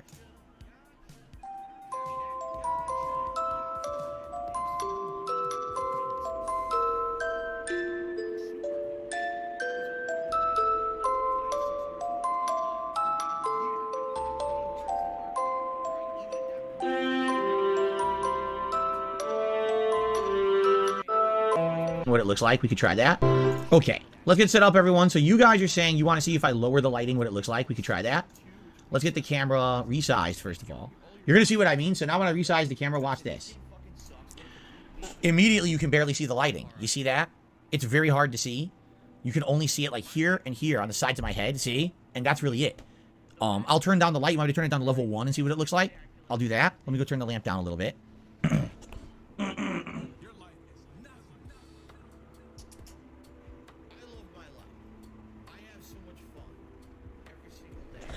Okay, so I turned it down level 1, so you can see a little better now, right? Do you like this? I actually like this too. I think the lamp was too bright before. It's fine for the podcast, but for gameplay, I actually like the lamp a little lower. So there you go. So do you like the Bifrost color? Or would you like Bifrost? Would you like, hold on, dark blue? Do you like the dark blue? Or do you like the Bifrost blue? Or do you like, this is also like a purplish blue. And then we've got white. You can't really see the white, right? Yeah. This is Bifrost blue. This is seafoam green. Which one do you like? You like the dark blue? Here, let's compare. Dark blue, Bifrost blue. Dark blue, Bifrost blue. Which do you like more? Do a poll. Dark blue, dark blue, dark blue, red, green. Bifrost blue, dark blue. All right, I'm going to stop. What do you guys like? You guys are torn between Bifrost and regular blue. Dark blue, Bifrost blue. dark Bifrost, blue dark, blue Bifrost, blue bark, dark bark. Oh my god. The thing what it is they're both good. Since they're both good, it doesn't really matter, I don't think, right? Like, either one is fine. Bifrost comes across better on camera. Dark blue comes across better on... We'll do a poll. Which blue for God of War conclusion? Dark, blue, Bifrost, blue. Alright, here's the poll. You ready? So this is dark blue. See that? And then we've got Bifrost blue. See that? But then we've got dark blue. See that? But then on opposition to that, we've got Bifrost blue. Bifrost. So which do you like? Do you like the blue or the blue? Aseo says maybe one before, one after the break. The poll is very close. The poll is incredibly close. Hold on, one more test. Ready? Dark blue. Dark blue. Oh, here, I'll do this. Dark blue. Bifrost blue. But then there's dark blue. But then as opposed to that, there's Bifrost blue. Then there's red. But then there's seafoam. Green. But there's blue. Bifrost blue. I can't stop myself. Well, Bifrost blue is winning. I think we're just going to go with Bifrost for now. Bifrost blue. There you go. Bifrost blue has won. We'll go with that. I also got a tip for Fandango. In my eyes, Ragnarok is an actual AAA game, like games used to be back in the day. There's a feel of premium when you play it, while Elden Ring is cool, but it lacks that diamond that Ragnarok has. So you're saying Ragnarok is a diamond in the rough, while Elden Ring is basically just a stinky, putrid tree spirit. Wow. I never thought of it that way. Anyway, let me get the controller, then we can start. I need my controller, don't I?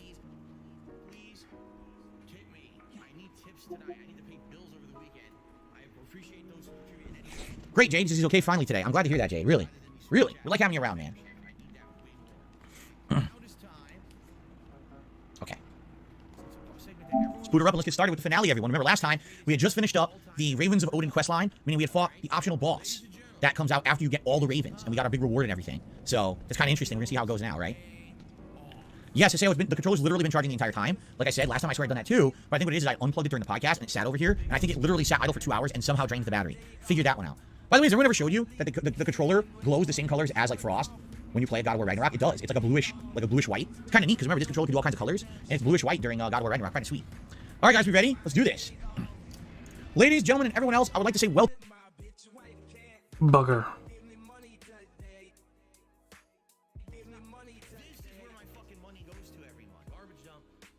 Game over.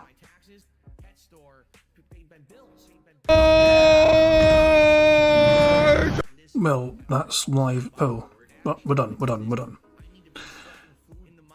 Okay, no more. We're finished. We're close, but so close so far. Maybe tomorrow. Who knows? But I'm going to wrap things up there, guys. Just going to wrap things up there very quickly. Guys, thank you very much for joining me for some DSP Bingo. I do appreciate it. And I'll see you all tomorrow for some more Bingo if you want to join me. Until then, guys, have a good one. Thank you very much for joining me. And yeah, peace out.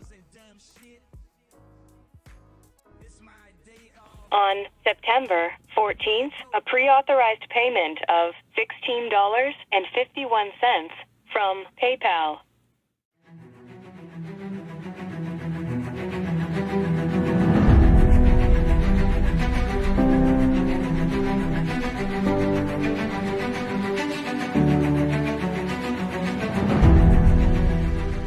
All right, Luna Mills has tipped me $1.30. It says, I'm back. What's your favorite type of shower? When you're showered in money. When you go outside and all of a sudden, greenbacks start falling from the sky. And you raise your face up, you're like, oh, you start dancing, you go, oh, money, yeah, yeah. All right, I don't know what the hell you're talking about, but thank you for the first tip of the day.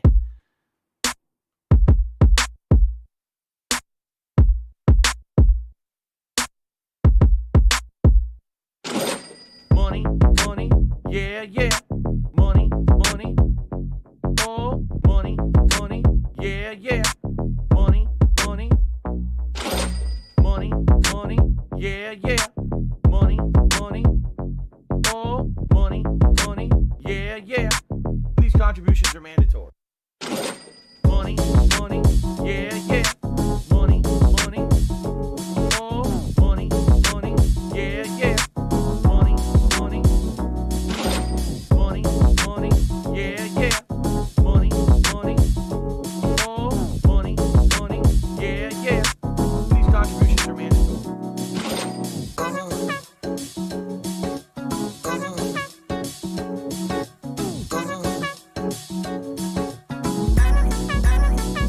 the money.